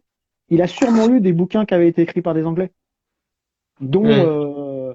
nos amis Fairburn et Sykes, qui avaient écrit un bouquin qui s'appelle Defendu. Euh, et voilà, et eux, ils ont écrit des bouquins déjà dans les années 30, dans les années 20. Je suis sûr que ils ont été traduits ces bouquins. Je suis sûr que Scorzini il a mis la main là-dessus et qu'il a lu des trucs, donc il s'est inspiré de ces mecs-là pour créer ces espèces de propres commandos à lui. Hmm. Donc en fait, il y a eu beaucoup de d'échanges en fait. Ils se sont inspirés, ils ont beaucoup piqué de trucs les uns aux autres. C'est rigolo ce que tu dises, qu'on sent que dans le bouquin, t'en avais sous le coude, quoi. On sent que t'aurais pu rajouter des pages, quoi. Que t'aurais pu y aller. J'aurais pu faire le double à l'aise. Et C'est- on le sent, hein, que il y a cette, voilà, t'es quelqu'un de généreux et que t'avais envie, mais t'aurais pu, voilà, comme tu dis, en mettre le double et ça passait largement crème à la lecture, hein. Et parce que je te dis, j'essaye vraiment, j'y crois. Et il y a des trucs que j'aurais pu rajouter que j'ai pas mis dans celui-là parce que je veux vraiment les garder pour les autres. C'est rien que toute la partie de. Je te dis, Scorzini, je ferais pas un bouquin sur Scorzini tout seul parce que c'est une ordure. Et surtout, j'ai vu, parce que quand tu vas sur des forums, quand tu vas sur des vidéos sur YouTube où ils racontent, tu vois les commentaires derrière, tu fais non, Mm. je veux pas voir ces gens leur dédicace. Ouais, c'est chaud. Je veux pas leur faire un livre à eux. Mm. Et tu peux, si tu fais un livre sur Otto Scorzini, tu es obligé de remarquer qu'il est bon, qu'il est impressionnant. C'est horrible, Mm. ça m'arrache la gueule, mais le mec, il parle 5 langues, comme ça, nickel. Il a fait des trucs qui sont impressionnants. L'après-guerre, là, tout de suite après-guerre, la fuite, quand l'Allemagne a perdu, rien que ça, déjà, c'est une Mm. histoire qui est exceptionnelle. Et ce qu'il a fait lui-même après la Seconde Guerre mondiale, euh, c'est quand même fait embaucher par le Mossad. Mm. C'est ouf. C'est ouf. Donc, tu vois, rien que ça, mais t'en as du kilomètre à raconter. Et donc voilà. Donc du coup, je me dis, tome 1, j'espère en tout cas. Et si ça marche, il y en a plus derrière. Du coup, sur ce bouquin, c'est ta volonté d'y aller sur cette pagination-là, ou c'est un deal avec l'éditeur pour justement tester un petit peu le marché sur le truc? C'est quoi Non, le deal, c'est avec la masse de recherche que j'avais à faire, je pouvais pas faire un énorme bouquin. Déjà 160 pas, 100, ouais, ouais, 160, 100, ouais, 160, 140, 160, 140, pagination, mais 140, c'est, je crois. Mais déjà 140, c'est pas mal, hein. ah oui, oui. C'est quand même 3 albums franco-belges classiques qui sont faits en un an, donc j'en fais la moitié en 6 mois. Mais donc déjà c'est pas, je suis quand même tout seul. Puis avec toute la doc que j'ai à me manger, il fallait que le bouquin soit raisonnablement paginé pour que puisse le finir sans niquer les délais. Ouais. Donc, euh, donc voilà, c'est la raison du nouveau format. Et je pense que la majorité de mes livres maintenant vont tourner autour de 140 pages, 160 pages, D'accord. qui est déjà pas mal, Ah bah oui, oui. euh, pour pouvoir approfondir les recherches et les choses comme ça et prendre plus de temps sur les dessins et faire certaines scènes un peu plus compliquées. Et voilà. Donc, avoir beaucoup plus de grandes images qui soient plus graphiques. Donc voilà. Donc, Ok, c'est intéressant parce que c'est vrai que nous, on est juste des lecteurs. La vision derrière entre la relation entre l'auteur, l'éditeur, pourquoi finalement on sort ce type de pagination. C'est vrai que c'est des éléments qu'on n'a jamais à la lecture et c'est toujours intéressant. Donc merci de ta réponse sur le sujet en tout cas. Du coup, on parle un petit peu, parce que là on a déjà fait un peu plus d'une heure sur Nazi Killer. Est-ce que tu veux parler un petit peu de ce qui arrive, ce qui va arriver? Tu peux en dire des choses? Tu as envie d'en bah, parler? je l'ai dit là. Je suis Ouais. sur le troisième ciné-trilogie. Donc là, je clôt la première ciné-trilogie. J'annonce officiellement qu'il y en aura d'autres. Ah, ça c'est intéressant. Donc, ce n'est que le début. Comme je dis Cool. souvent, la ciné-trilogie, j'arrête quand je me fais virer ou que je crève, hein, maintenant, hein. C'est un bouquin C'est par an de cinéma jusqu'à ce qu'on m'arrête, quoi. Que l'univers ou l'éditeur m'arrête, moi je fais ça maintenant. c'est une trop bonne nouvelle ce que tu viens d'annoncer là quand même. Mais parce que c'est trop bien comme sujet, c'est Ah impossible. mais J'ai ouais, trouvé le meilleur filon de la terre pour kiffer mon boulot. C'est pas possible. Je suis payé à mater des films, quoi. c'est trop bon. C'est, je me tape les films de Scorsese et de Tarantino et j'ai un chèque à la maison. Ouais, c'est trop cool. C'est le Donc meilleur du coup, truc que j'ai trouvé de ma vie. c'est Donc Coppola je peux pas. qui arrive. Là, c'est Coppola, voilà. Donc, Ok. Voilà. mais je vais pas être aussi complet qu'avec les autres D'accord. parce que la carrière de Coppola, elle a eu des pics qui sont vertigineux Mhm. et vers la fin, c'est moins intéressant d'après moi. C'est pas que les films sont pas intéressants, c'est que c'est pas ça qu'à mon avis que le lecteur va chercher, puisque c'est des films que la majorité des gens n'ont pas vus. Oui. T'as pas vu. Hmm. Donc, Ouais. basiquement, la carrière de Coppola, pour moi, même si j'ai vu les autres, même si j'aime les autres, elle, le dernier grand film hollywoodien qu'a pu faire Coppola, La Grande Fresque, c'est Dracula. Bram Mhm. Stoker, Dracula. Déjà 30 ans. Euh, comment? Il y a Il a 30 ans, déjà 30 exactement. ans. 92, donc Ouais. c'est C'est 30 clair. ans. Ouais. Donc, et entre-temps, ben lui, il a fait sa vie, il a fait plein de choses, Ouais. et puis Production. les produits, le cinéma a changé, donc du coup, Mhm. eh ben, il s'est adapté, et quand ils l'ont fait chier, il a fait, allez vous faire foutre, je vais faire du vin, et ça a marché, Ouais. et ça a marché vraiment du feu de Dieu, et il s'est dit, mais pourquoi je me prends la tête? Et après, il s'est dit, mais pourquoi je ferais pas des films que je me financerais tout seul? Ça coûte pas si cher à faire un film. Et surtout, lui, à la base, il a toujours voulu être un auteur indé, un auteur expérimental. Donc il Ah s'est oui. dit, avec le numérique, tout Mhm. ça, lui, il est fan de technologie depuis le début. Donc lui, il Mhm. connaît tout ça par cœur. Par exemple, le format Dolby, c'est lui et le studio Zoetrope qui ont développé ça. Parce Ah, que je sais. le laboratoire Dolby était à San Francisco, et lui, dans les D'accord. studios Zoetrope qu'il avait créés, American Mhm. Zoetrope, enfin Mhm. Zoetrope seulement à l'époque, il avait le banc de mixage le plus perfectionné du monde. Il en existait deux, un en Allemagne et un qu'il avait acheté. Donc il y avait énormément de studios qui passaient chez lui pour voir quelles étaient les dernières nouveautés du son à mixer et tout. Et une fois qu'ils ont pété leur banc de mixage, ils ont dû appeler un technicien d'Allemagne parce qu'il n'y en avait aucun aux États-Unis qui était capable de réparer ce truc-là.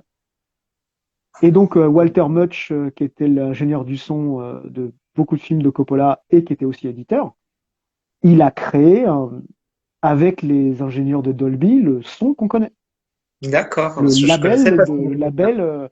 Et ce qui est intéressant, c'est que je vais en garder un peu pour le bouquin, mais je vais en raconter deux trois. Le grand-père de Coppola, c'est lui qui a inventé la machine qui a permis au film d'être parlant. Ah ouais? Donc en fait, il y a 5 générations de Coppola qui font des films. D'accord. Ouais. Ah ouais, Donc donc tout là, tu ça, viens de teasing de malade hein, pour le bouquin. ah ben c'est le but normalement. Je suis là pour faire mon forain.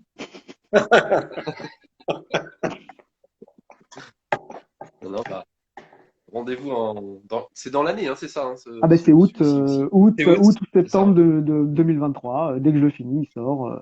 Donc il y aura Ouais, le c'est ça. parrain. Ouais. Alors le parrain, je suis bien balèze dessus. Ouais. C'est pareil, hein, j'aurais pu faire un bouquin tout seul sur le parrain parce que Ah, et en même temps je veux pas le faire parce que je veux aussi parler un peu d'Apocalypse Now, je veux parler de tout ça et tout. Je veux pouvoir raconter la vie de Coppola parce qu'il y a plein de trucs qui sont super intéressants. Euh, mais rien que le parrain tout seul, il y a tellement de la masse à raconter. C'est clair. mm, Il y a un boulot qui est tellement monstrueux que, C'est clair. que, euh, que c'est vraiment du kiff, quoi. Donc donc je vais essayer de le faire un peu plus pointu celui-là sur le parrain justement parce que il y a vraiment plein de trucs que je peux raconter. Ça fait des années que je me documente dessus et essayer de faire en sorte que normalement j'ai des séquences dans mon livre qu'il y a dans aucun autre livre sur Coppola, D'accord. même les livres de ciné. Donc et Cool. là je vais pas dire ce que c'est par contre, faut Ah ouais, vraiment bah non, il faut mais éviter, hein. mais j'ai des trucs qui vont être marrants. Et normalement, quand vous aurez lu mon bouquin, vous allez plus voir le parrain pareil. Et même, il y a des séquences qui vont être plus explicites après avoir lu ce que j'aurais fait. Ok. Ouais, là, tu mets bien l'eau à la bouche, franchement. On a hâte de découvrir ça aussi, du coup. Parce que je parle un tout petit peu italien, Ok. je suis à moitié italien par ma mère. Du coup, ben, je comprends ce qu'ils disent. Et il y a des moments qui sont pas traduits dans le film. Ouais. Et le patois sicilien, en fait, et le patois napolitain, il est très proche, en fait. C'est de l'italien du Sud. Donc, du coup, bah, je comprends ce qu'ils disent, en fait. Ok. Donc, voilà, je vais essayer d'amener ça et de montrer ça et de jouer un peu avec les visuels comme je fais d'habitude Ouais, on va se régaler, quoi. j'espère. Cool. Bah, c'est une très bonne nouvelle, hein. Et après, est-ce que tu as déjà des idées de bouquins? Je suppose que oui, parce que vu J'ai des idées. On n'est pas du tout fixé, donc je pourrais rien préciser, mais oui, je je ne sais pas quelle sera. Franchement, j'attends la réponse donc de l'éditeur. Donc du coup, j'ai oui, proposé quelque chose, j'attends la réponse. ok. Euh, donc ça, j'attends de voir ce que ça va donner. Si ça ne fonctionne pas, je trouverai autre chose. Mais pour l'instant, j'ai un truc que j'aimerais faire depuis longtemps. Cool. Pour le premier volume de la Ciné-Trilogie 2, on est plus ou moins arrêté. Le contrat n'est pas Cool. signé, donc tant que c'est pas signé, Ouais. ça n'existe pas. Mais tu sais Mais déjà sur qui tu veux partir. j'ai refait une liste en fait. J'ai refait une Ok. liste. On, on, on est d'accord avec l'éditeur sur le premier, Ok. donc, recherche, développement, tout ça, préparation. Et moi, j'essaye de faire en sorte que quand c'est des ciné-trilogies, qu'il y ait un lien en fait. Mhm. Oui, c'est Pas ce que juste, tu expliques. voilà, c'est ça. Donc là, quand il y a Scorsese, Tarantino, Coppola, pour moi, il y a un sens. Même si, voilà, pour moi, il y a une ligne, il y a un sens, il y a quelque chose. Donc j'essaye de faire la même chose pour la prochaine ciné-trilogie. D'accord. Comme on n'est pas fixé sur les deux autres, et ben, puis qui vont, on a de la marge. Là, c'est Oui. 2025, 2026, 2027. Donc voilà. C'est, Non, mais c'est intéressant aussi de voir dans ce qui se passe dans la création chez un auteur, en fait, de voir comment toi tu imagines aussi la suite de tes œuvres, sur quel ah ben, jalon tu te fixes, comment tu passes d'une œuvre à l'autre. C'est intéressant aussi pour nous qui sommes lecteurs et qui sommes des passionnés de dire, bah tiens, il est parti sur tel projet, mais parce il y a ça derrière. Enfin, c'est intéressant. on imagine toujours des trucs. Après, la réalité se rappelle toujours à nous. Je crois qu'il y avait une phrase que j'avais récupérée dans le bouquin d'un général allemand qui disait, qu'on appelle ça, le, un plan c'est bien, mais la réalité se rappelle toujours à toi, quoi. Donc Ouais, c'est aucun, voilà, non, c'était aucun plan de bataille ne survit à la réalité du terrain. ça, c'est pas faux. Voilà. Et c'est Ouais, le général qui a commandé la Blitzkrieg qui avait dit ça. ouais, ouais. Donc La c'était différence entre assez. la théorie et la pratique. Ouais, Voilà, c'est ça, exactement. C'est-à-dire que tu peux être super prêt, tout machin. Il suffit ouais. qu'il y ait un accro ou tu prépares une série de 27 tomes et puis il y a un truc, quelqu'un qui dit non. Mm. Et puis tu fais OK, tant Et pis, donc, si, on verra ça et plus donc, tard. si Nazi Killer match et que ça tourne plutôt bien, on pourrait supposer que d'autres prochains travaux pourraient s'insérer dans cette future prochaine trilogie, quoi, au final. Ben, déjà, j'attends de voir Ouais, comment marche le volume 1. Ensuite, voilà. si j'attends de voir ce que l'éditeur en pense, parce que entre ce qui peut être un succès pour moi et un succès pour lui, c'est Mhm. deux choses qui sont pas différentes, mais il y a une approche qui est évidemment commerciale et artistique. J'ai une approche essentiellement artistique, même si je me débrouille pour faire en sorte que tout le monde survive, que tout le monde soit payé. Donc j'attends, c'est lui qui me donne le feu vert. Euh, et après, il me laisse faire ce que je veux, donc c'est vraiment le meilleur deal du monde. Euh, mais oui, oui, évidemment, quand t'es tout seul dans ton bureau et que tu réfléchis à ce que tu as envie de faire, tu vois des bouquins, tu te dis, ouais, je peux en faire plein, plein, parce que la masse de bouquins qui a été écrit par les historiens anglais depuis l'ouverture des archives de 99, à partir de 2005 à 2016, il y a eu une des montagnes de livres Mhm. faits par des historiens de talent. Et chaque bouquin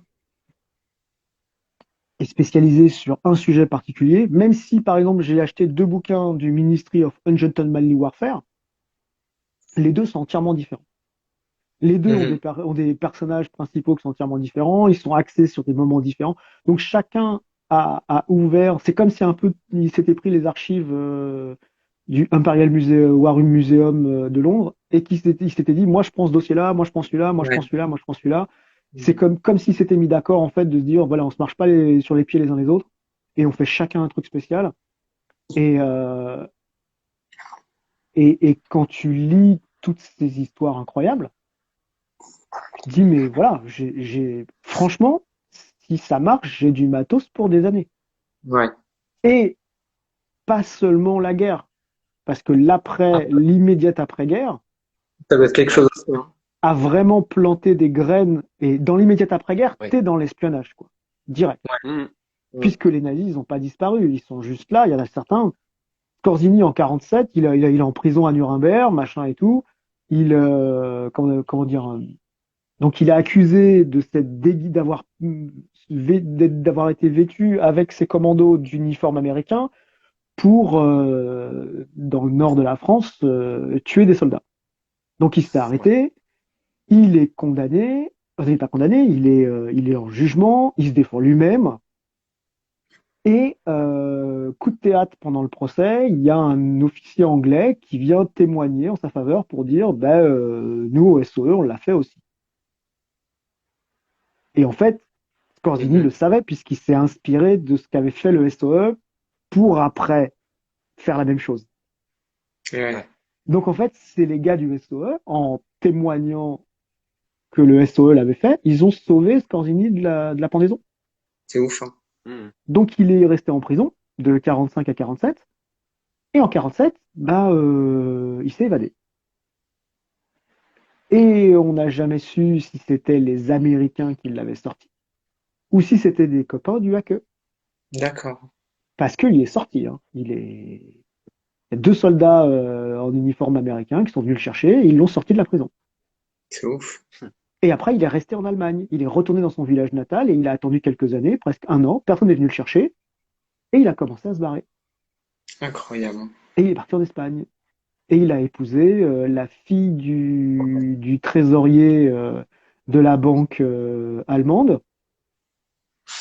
Et il est devenu patron d'import-export. Et il C'est faisait des ouf. petites missions de barbouze de temps en temps. Et évidemment, Ouais. import-export, ben, tu peux passer des gens parce que tu as l'habitude de Oui. fréter des bateaux et tu peux aller en Amérique latine, par exemple, Ouais. Ouais. où il a été d'ailleurs instructeur pour Juan Perón.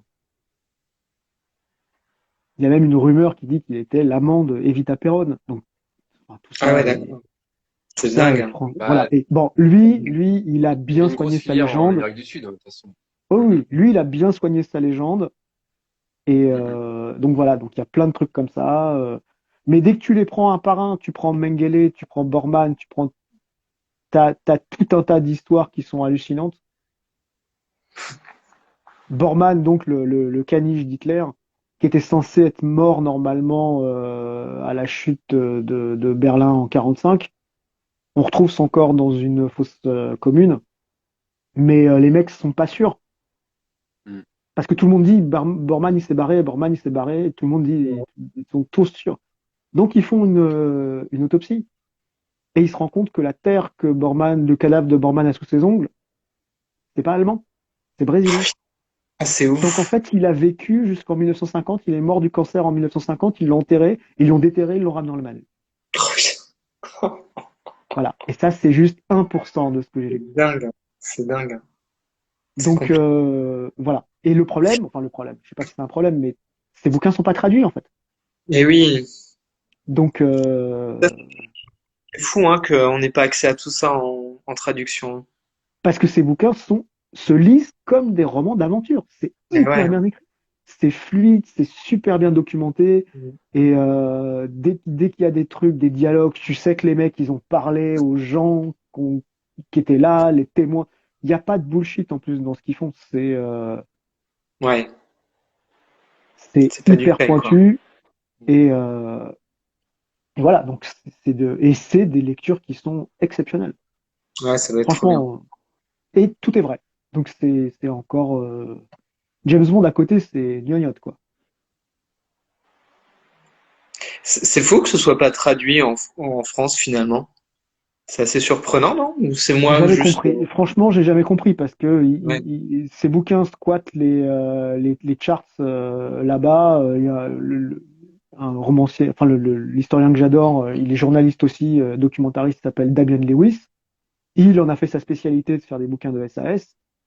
Et les bouquins marchent super bien, il est respecté partout. Je Ouais, comprends pas. surprenant. Franchement, Surprenant. c'est pour moi une surprise absolue. Bon, ok, Parce donc il n'y a que pas que moi que ça surprend. Ok. non, non, non, non. Donc c'est pour ça que j'ai essayé d'en foutre le maximum dans ma petite pile. Et encore, je les ai pas tous mis en vrai. Il y en a encore que j'ai mis que ceux que j'ai lus en fait. Il y Ouais. en a certains, je les ai achetés, j'en ai lu la moitié ou un truc comme ça, en me disant ça je le garde pour plus tard, ça je le garde pour plus tard. Et voilà. Mais j'ai lu ceux que j'avais lus en entier, quoi. Ok.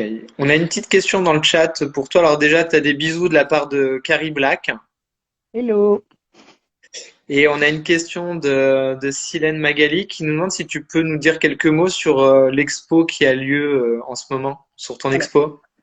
l'expo qui a lieu en ce moment, Parce que je dont crois que tu as sorti un ouais, bouquin, hein. l'affiche, elle est là.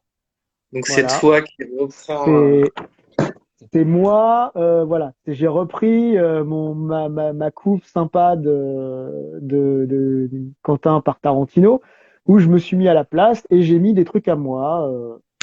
Donc moi, le bouquin, par exemple, si on voit, je sais pas si on voit bien, je vais essayer de bien le mettre. Là, si on voit bien le bouquin, c'est Akira, parce que Akira. ma Bible, c'est ça. Là, il y a des comics, machin, tu vois, il y a plein de trucs. Et donc, ça se passe à Drancy, c'est dans le 93, dans le 9-3, c'est à côté du Bourget. Ok. C'est un château qui s'appelle le château de La Doucette, donc La Doucette en un seul mot. Mais toutes les infos sont sur mon Instagram. Et donc, au, au rez-de-chaussée, il y a une exposition bande dessinée et immigration qui Mhm. issue des fonds du musée d'immigration à Paris. Et au premier étage, sur 600 mètres carrés et 5 salles, il y a mon boulot. Et du Ok. coup, oui, on a. Alors attends, 30 secondes, je vais me lever, 30 secondes, je reviens. Oui, pas de souci. Donc n'hésitez pas si vous avez des questions dans le chat. Je peux pas trop remonter tout le fil parce que sinon je vais faire tout péter le live comme c'est moi qui suis hébergeur. Mais si vous avez des questions maintenant, n'hésitez pas. Je vais essayer de le faire. Je vais le faire si tu veux. Et Tu donc pour regarderas. l'expo, j'ai sorti ça, qui est en fait Ouais. ce que je voulais, c'est plus ou moins le catalogue de l'expo, mais c'est un artbook, Mm. donc où il y a, je vais enlever Pardon. la Ah bah oui, mais je couverture, vais hop, en 4 aussi moi. voilà. Et en fait, ça donne ça. Tiens, je l'avais oublié lui. Voilà, 84. Et après, alors attends, je vais trouver le moyen de tourner les pages pour que ça se voit. On va faire comme ça. à partir vers la fin. Et donc, il y a une histoire à la fin, il y a des pages, il y a des illustrations, il y a des images évidemment, sans les textes, des trucs comme ça et Mhm. tout, des images altérées, les couvertures telles qu'on les connaît, certaines illustrations, il y a 30 pages qui sont inédites. D'accord. Et donc voilà, donc ça fait 160 pages et je le vends sur mon Instagram. Ok. C'est une expo qui dure combien de Vous êtes temps? Ça en région dure, parisienne, ça a hein? Vous êtes commencé le Drancy. 28 janvier et ça finit le 2 avril. Ok. Ah Bon, ouais. bah, ok, Ouais, des il y a encore un personnes peu dans de le temps. coin. Et je fais normalement une dédicace sur place où je vendrai tout ça et tout, les posters, les bouquins, plus les dédicaces des bouquins. Normalement, le 18 mars, c'est la date qu'on avait plus ou moins prévue ce matin avec le responsable de Ok. l'espace culturel, donc à Drancy. Normalement, si c'est validé, je ferai un flyer, tout ça sur Instagram. Mais normalement, le 18 mars, je suis donc à Drancy pour signer tout ça. Et je suis le 18 février à Bourg-la-Reine, à l'Infini Comédie, pour le lancement de Nazi Killer. De Nazi Première Killer. dédicace. Bah, du coup, tu m'ôtes les mots de la bouche. Du coup, tu pars en séquence de dédicace sur plusieurs dates sur Nazi Killer? Pour l'instant, C'est j'ai que déjà ces calé? deux-là. Pour l'instant, Ouais. j'ai que ces deux-là qui sont plus ou moins calés. Le 18, c'est sûr. Le 18 février, c'est certain. Le 18 mars, j'attends la confirmation à 100%, mais normalement, on va Ouais. tout faire pour. S'il y a d'autres dates qui arrivent entre-temps, j'en ferai quelques-unes. Ouais. Mais je suis quand même deep, deep, deep dans le Coppola. Donc, je vais pas en faire autant que j'en faisais d'habitude. J'en faisais une dizaine à peu près avant. J'en ferai peut-être un peu moins sur celui-là, mais peut-être étalé sur plus longtemps, quoi. Ok. Mais De toute peut-être façon, un peu plus haut. toutes Oui, les oui. infos, on les retrouve sur tes réseaux sociaux. Tu postes Ouais, à ouais, chaque c'est fois ça. tes dates et Je, tout, je, hein. je le mets sur l'Insta, qui va directement se foutre sur le Facebook après, et je recopie de temps en temps les images sur le Twitter. Et voilà, normalement, je quadrille un peu. Et je vais me remettre aussi à me mettre à refaire des trucs sur le blog. Parce que là, j'ai été à Angoulême il y a quelques semaines et du coup, je me suis rendu compte qu'il y a énormément de lecteurs qui n'ont pas de réseaux sociaux. C'est vrai aussi. Et, et, euh, et ben, il faut que je puisse leur offrir des choses aussi. Donc, du coup, je vais me remettre sur mon blog aussi, à remettre des petites séquences, des trucs inédits, des trucs comme ça et Mhm. tout, à parler ou montrer des références, essayer de faire des petits portraits. Ben, j'ai 5 personnages principaux dans Nazi Killer. Je vais essayer de faire des petits portraits, des petites bios en montrant des photos des vrais personnages à côté de mes dessins, des choses comme ça et tout, quoi. De toute façon, c'est la clé aujourd'hui, c'est de multiplier les points de contact avec les différentes communautés entre guillemets, hein. C'est Oui, aujourd'hui on parce peut que plus se contenter d'un seul canal de diffusion, hein. ça dépend de l'âge, quoi, en fait. Exactement. Les gens sont un peu plus jeunes sur Instagram. Sur Facebook, c'est différent. Pour les Mm. blogs, tu as un peu accès à tout le monde parce que quand les gens ils tapent ton nom dans Google, et ben, ils arrivent là-dessus. C'est ça. Moi, Mazinga Mediane, je suis tout seul, quoi. Donc Ouais, la page, elle est à moi tout seul. Donc on peut me trouver facile normalement si on cherche. c'est clair. D'ailleurs, Ouais. on t'a pas posé la question. D'ailleurs, est-ce que t'as éventuellement une tournée ou est-ce que c'est possiblement à faire avec ton éditeur, une tournée de dédicace ou de Je- promotion de tes albums ou de ton album? On vient de le dire. Alors attends, je vais répondre à Carrie. Oui, c'est toujours au Rocher. Moi, je suis toujours au Rocher parce que c'est l'endroit où tout se passe bien et où on me laisse faire ce que je veux. Et l'une des raisons pour laquelle ça se passe bien, c'est parce qu'on me laisse faire ce que je veux. Et c'est pour ça que les bouquins sont différents. Et c'est pour ça que de temps en temps, les bouquins sont épais. Mm. Parce qu'il y a peut-être certains éditeurs qui vont, quand on leur dit, tiens, je vais faire 160 pages, 170 pages, 180 pages, ils disent, ouais, mais avec la crise du papier et tout. Ouais, Et moi, je comprends, mais moi, j'ai la crise du bavard. Donc, ouais, la parlotte, c'est gratuit. Et évidemment, il faut payer le papier. Mais après, c'est sympa quand le bouquin est épais parce que le lecteur, bah, il a plus d'1 heure de lecture maintenant. c'est ça. Donc, c'est quand même, Exactement. les livres sont pas gratuits. Donc, j'ai pas l'impression que je me moque des gens. Pas du tout. Ils ont de quoi faire. Donc voilà. Donc, c'est au Oui, rocher, parce ouais. qu'on l'a pas dit, hein, Nazicular, ça vaut 19,90. Donc, Ouais, effectivement, tu t'as, c'est ce que je disais dans ma vidéo sur YouTube, c'est une BD qui est dense. C'est pas une BD sur laquelle on va passer un tout petit moment, quoi. Voilà, t'as ah besoin de non, non, respirer. c'est Tu pas as la bande besoin. dessinée à lire aux toilettes, sinon, non, non, tu vas avoir les fesses rouges. Faut pas Ouais, faire c'est ça. ça. C'est trop long. Non, puis, Une grande gastro. Oui, voilà. Faut très malade. non, puis c'est bien parce que et toutes ces petites histoires, ces grandes histoires, hein, parce que tu parles vraiment du début, de la formation, après du terrain.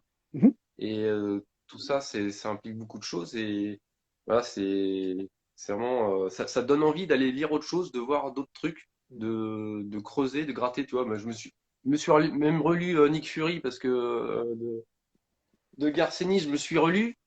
Je l'ai parlé depuis 10 ans. Et j'ai dit, tiens, faut que je le relise. C'est l'occasion. Donc, je me suis relu le Fury de Garcenis et Derek Robertson. Donc, je l'ai parlé depuis 10 ans. Et ben j'ai pris mon pied à le relire parce que je dis ah putain je me rappelais plus tu vois, et c'était génial tu vois ça te pousse Mais à gratter à revoir des choses ou à découvrir d'autres choses. Ennis, il a C'était fait vraiment des intéressant. histoires chez Vertigo qui s'appellent War Stories. Et c'est les comics de guerre les plus balèzes que j'ai lus, en fait. Moi, c'est ça que je veux faire. Mon expression préférée, c'est quand je serai grand, je voudrais faire ça. Tu vois. Et donc voilà. Donc là, je balbutie dans les livres de guerre, hein. C'est mon premier en Seconde Guerre mondiale. Donc je commence. Mais le but, ouais, c'est de, de, de trouver un angle original qui n'a pas trop été raconté et de présenter le côté factuel pour que le lecteur sache de quoi on parle, et après qu'on puisse commencer à s'amuser, quoi. On va dire une fois que l'exposition entre parenthèses et tout le monde a fait ses devoirs, on peut y aller à fond et on peut donner de la bande dessinée qui sera suffisamment intéressante pour que les lecteurs de livres d'histoire vont trouver ça juste et que le lecteur aura compris au bout d'un moment ce qui se passe, quels sont les tenants, les aboutissants, la différence entre le MI6 et le SOE, mais le SOE a atteint du MI6, mais le MI6 était contre le SOE, des choses comme ça, qu'on arrive à comprendre tout ça. Et ensuite, on peut aller Plus loin, ouais. plus loin, on peut faire même après, commencer à faire de la vraie fiction une fois qu'on a posé les bases, en fait. Donc, tout est possible. Il y a vraiment plein de trucs à faire qui sont super intéressants. Et, euh, et évidemment que pour moi, le type de bouquin qu'a fait Garcenis sur les War Stories, ouais, c'est la direction en fait. Mm. C'est- J'ai encore quelques bonnes années pour faire des livres. Voilà, c'est là où j'aimerais aller, quoi. Il n'y a pas de doute. Maintenant, on verra. C'est entre les mains des lecteurs. Voilà, c'est ça. On a une question dans le chat qui revient un petit peu sur la ciné-trilogie. Je suis remonté un petit peu. Avez-vous eu la possibilité de voir la série The Offer sur la création du film Le Parrain? Alors moi, pas du Alors, tout. j'aurais eu l'opportunité, mais je l'ai pas prise, Ouais. puisque j'ai vu dès le début qu'il y avait vraiment des grosses licences artistiques qui ont été prises avec la réalité. Et moi, je suis essentiellement intéressé par des faits réels que moi, je vais reproduire de façon factuelle, mais en mettant une mise en scène. C'est un biopic, en fait. Biographie, pictures. C'est comme Mhm. les Américains, s'ils racontent la vie de Ray Charles, ils vont mettre en scène, mais ils vont pas raconter de conneries. Enfin, en Oui. tout cas, quand c'est bien fait, c'est comme ça. Donc, techniquement, comme dans Rogue Heroes, la série, voit 90% de ce qui est raconté dans la série est vrai. Ils ont pris quelques licences artistiques, ils ont créé un ou deux, le personnage de la nana, tout ça, joué par Sophie Boutella, mais le reste est hyper réel et hyper bien rendu. Donc, et puis surtout, moi je m'intéresse à Coppola, et là le personnage principal, c'est pas Coppola, c'est Al D'accord. Rudy, c'est le producteur. Donc je suis Ok. content que le producteur ait eu une vie fascinante et qu'il ait discuté. C'est lui qui a discuté avec la mafia, c'est lui qui a été chercher Mario Puzo. Voilà, il n'y a pas de problème. Il est au centre de cette affaire. Mais le peu que j'en ai lu, Coppola, il est à peine là pendant la moitié du truc, alors que c'est quand même la production du parrain. Ok. Et j'ai un réel problème avec. Je suis grave in love et admiratif de tout le casting du parrain. Ils sont tous beaux, ils sont tous formidables. C'est des acteurs que j'adore plus que tout. Et voir des gens qui disent je suis Marlon Brando. Je fais non, non, t'es pas Marlon Brando. Puis même Coppola, il ressemble pas. Donc Mm. j'ai du mal. Voilà. En Ok. fait, je vais regarder quand j'aurai terminé mon livre. Ok.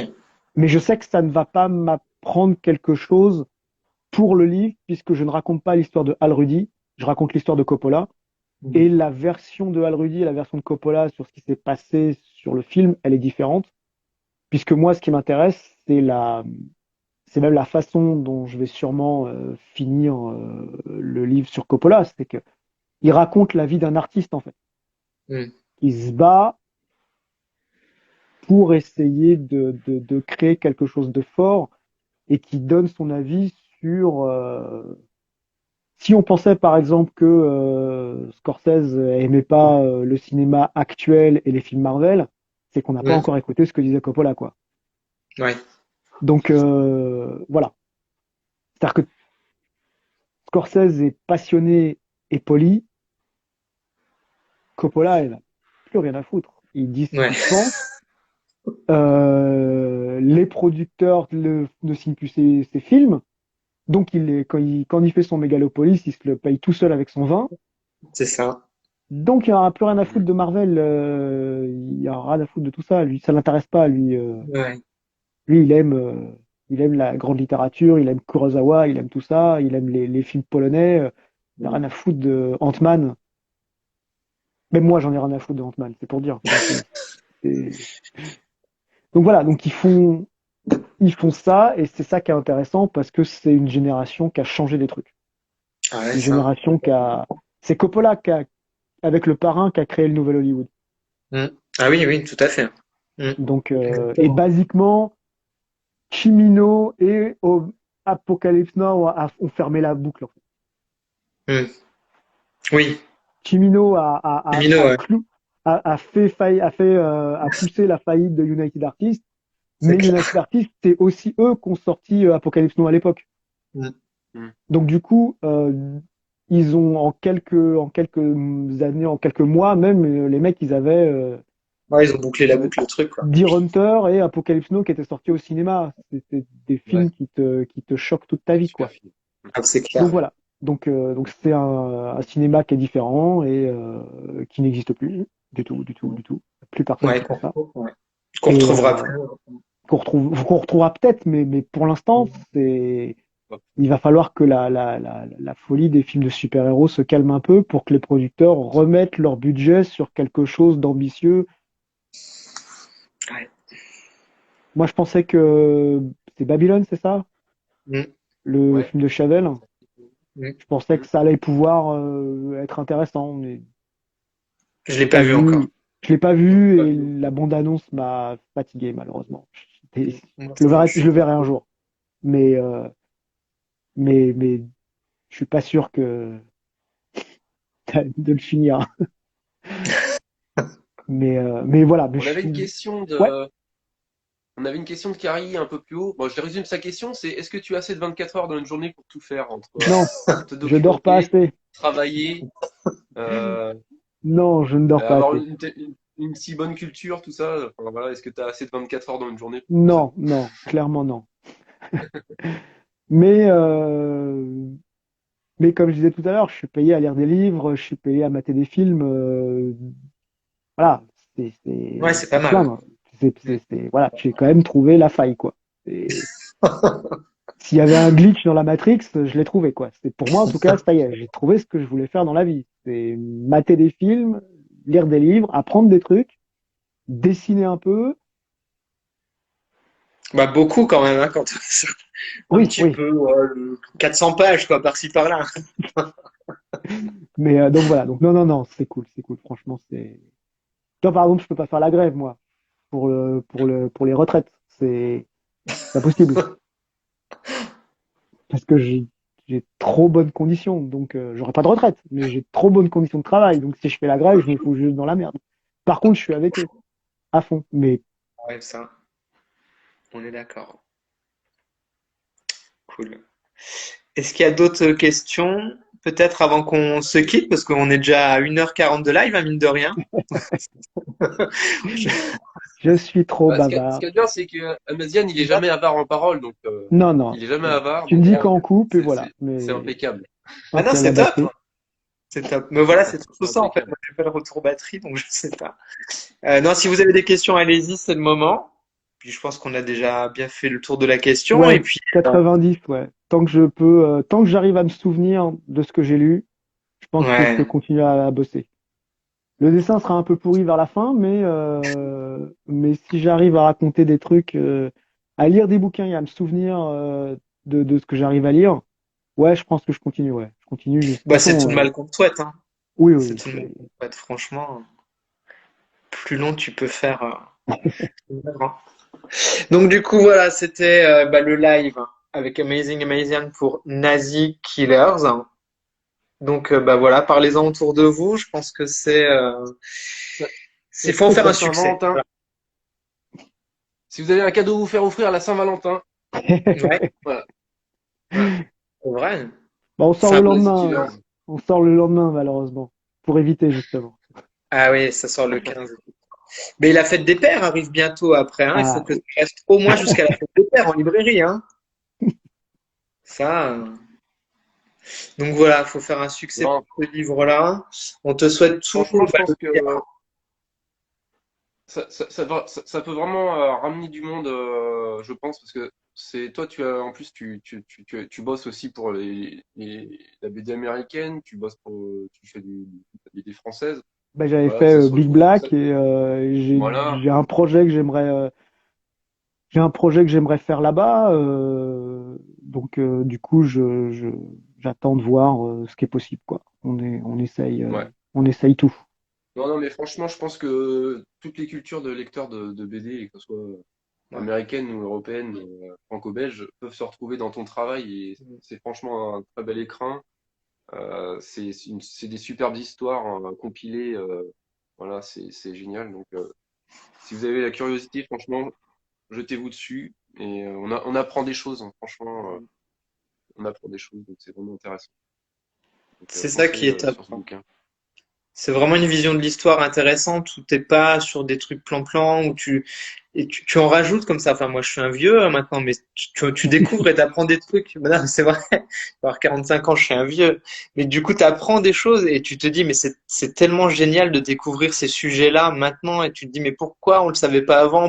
Mais Pourquoi aujourd'hui, parce que j'en veux il y a plus, des, j'en veux c'est aussi parce que si par exemple tu prends certains livres d'histoire, plus.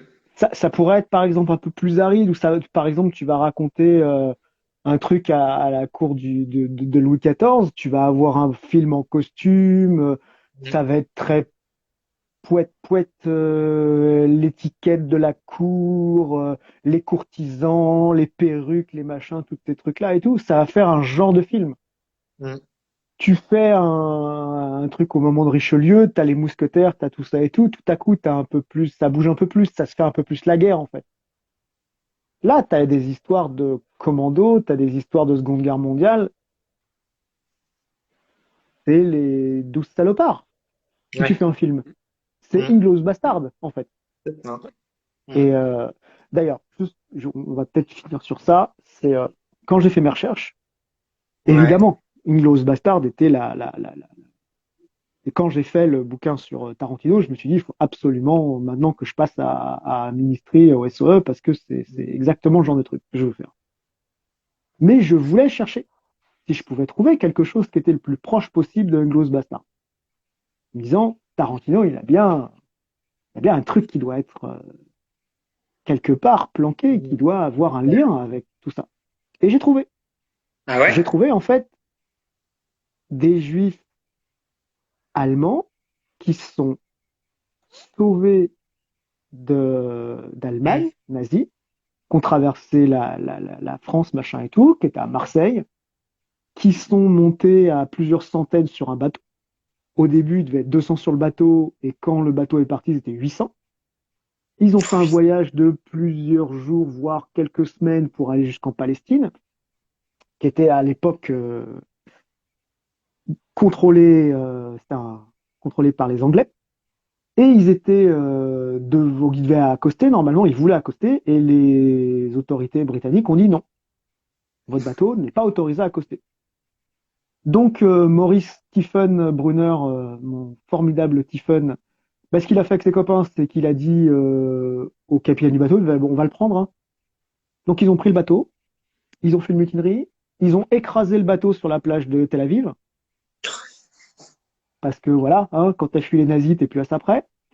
Évidemment, les Anglais ont dit, ah bah non les gars, c'était pas sympa, donc ils les ont mis en prison. Mais manque de bol, ben, la Blitzkrieg, elle a commencé, Mm. donc la guerre a commencé. Et les Anglais, ils les ont, au bout de 10 jours, ils les ont sortis de prison. Ils leur ont dit, ben les gars, vous voulez vous lutter contre les nazis? Donc les Ouais. gars, ceux qui étaient volontaires, ils sont inscrits dans l'armée britannique. Au début, juste dans l'intendance, les choses comme ça et tout. Mais quand ils ont commencé à prendre du grade, lui, il a pris du grade et il est devenu chef d'une unité avec des soldats Gourkhas, donc c'était des soldats indiens. Donc on voit quelques photos de ces soldats. C'était les soldats qui étaient des chasseurs hyper expérimentés en Inde, en fait. Et ils ont une espèce de lame qui se tient ici comme ça, mais qui est comme ça, Oui. qui est très Ouais. pointue et filée, qui est vers l'avant. Donc ce truc-là, là, ils font des espèces de mouvements de poignet. C'est incroyablement destructeur.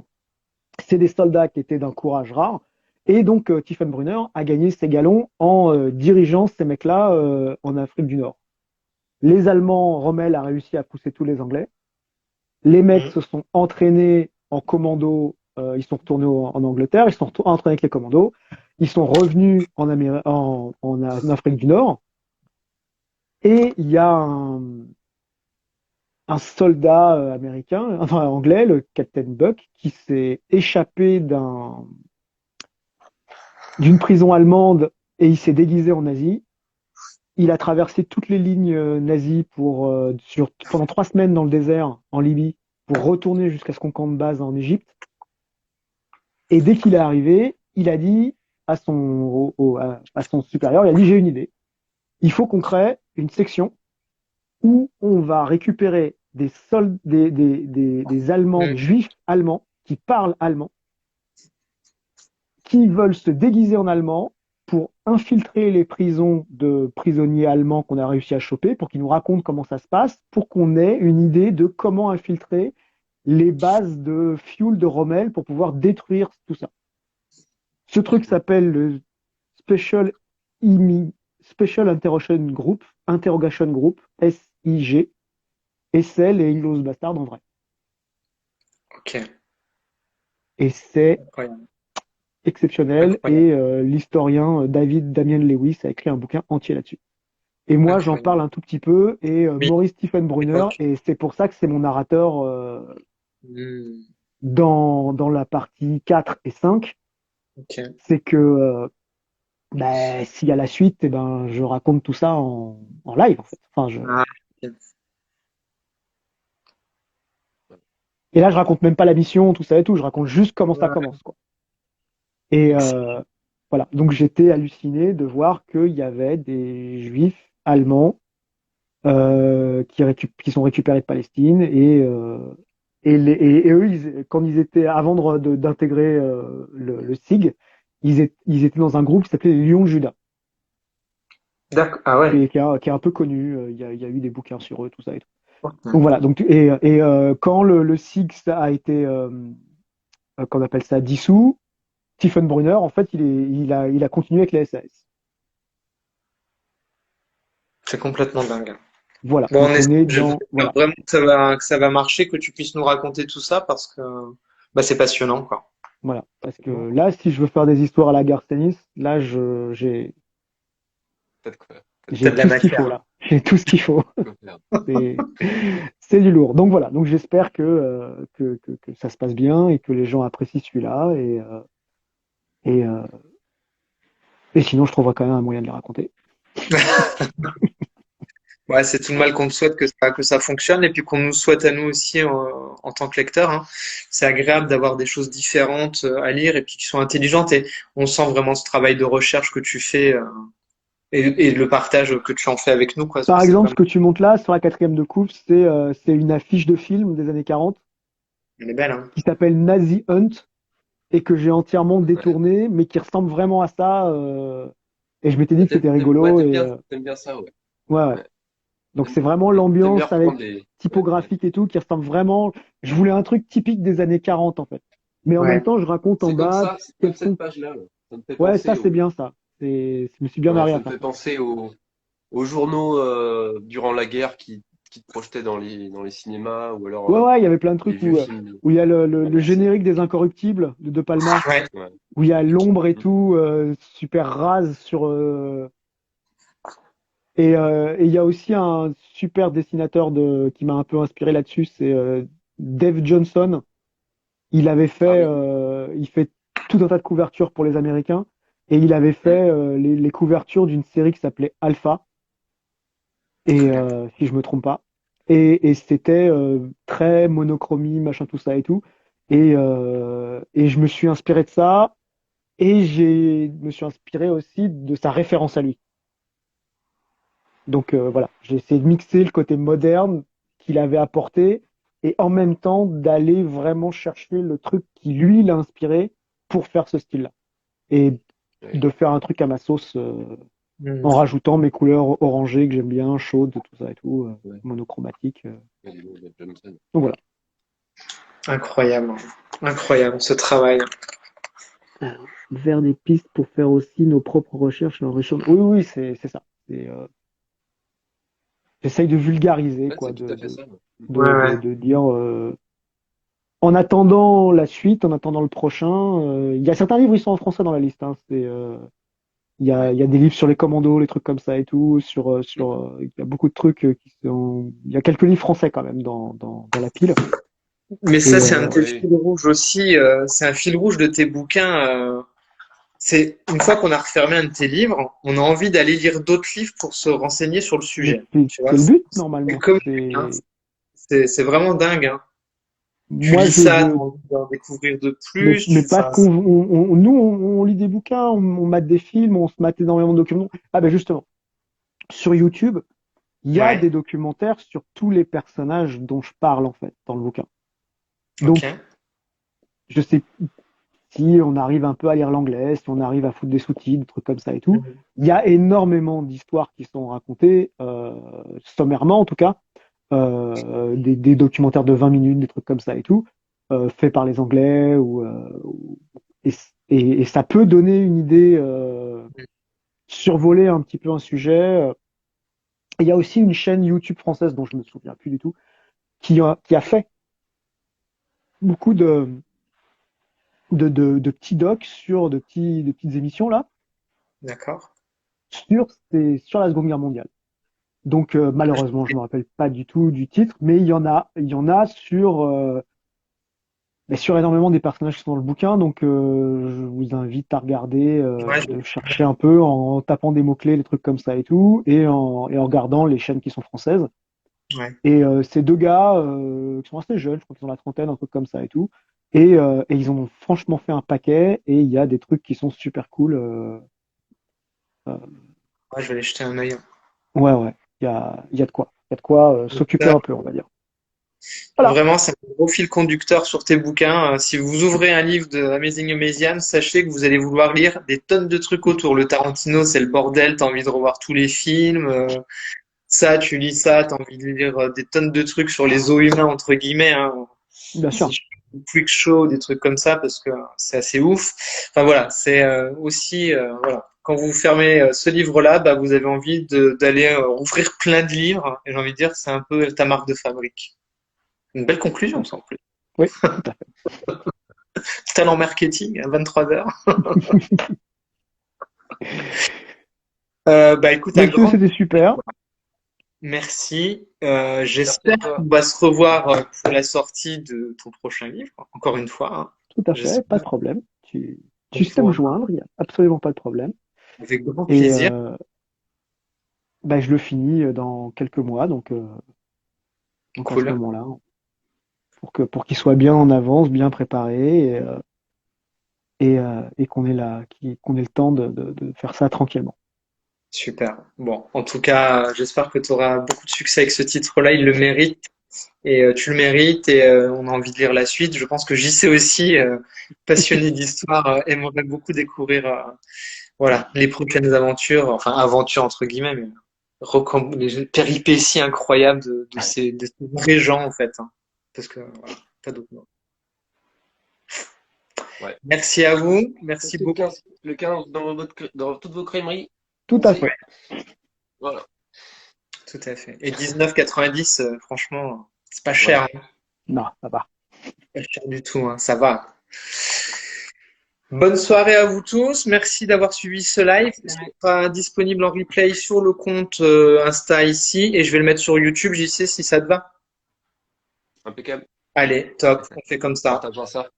Bonne On soirée partagera tout le ça. monde. Bonne Merci soirée. Ciao. beaucoup encore, Allez, Amé. bonne soirée, merci. À très vite. Bye bye À tout le plus. monde. Ciao. Ciao. Ciao.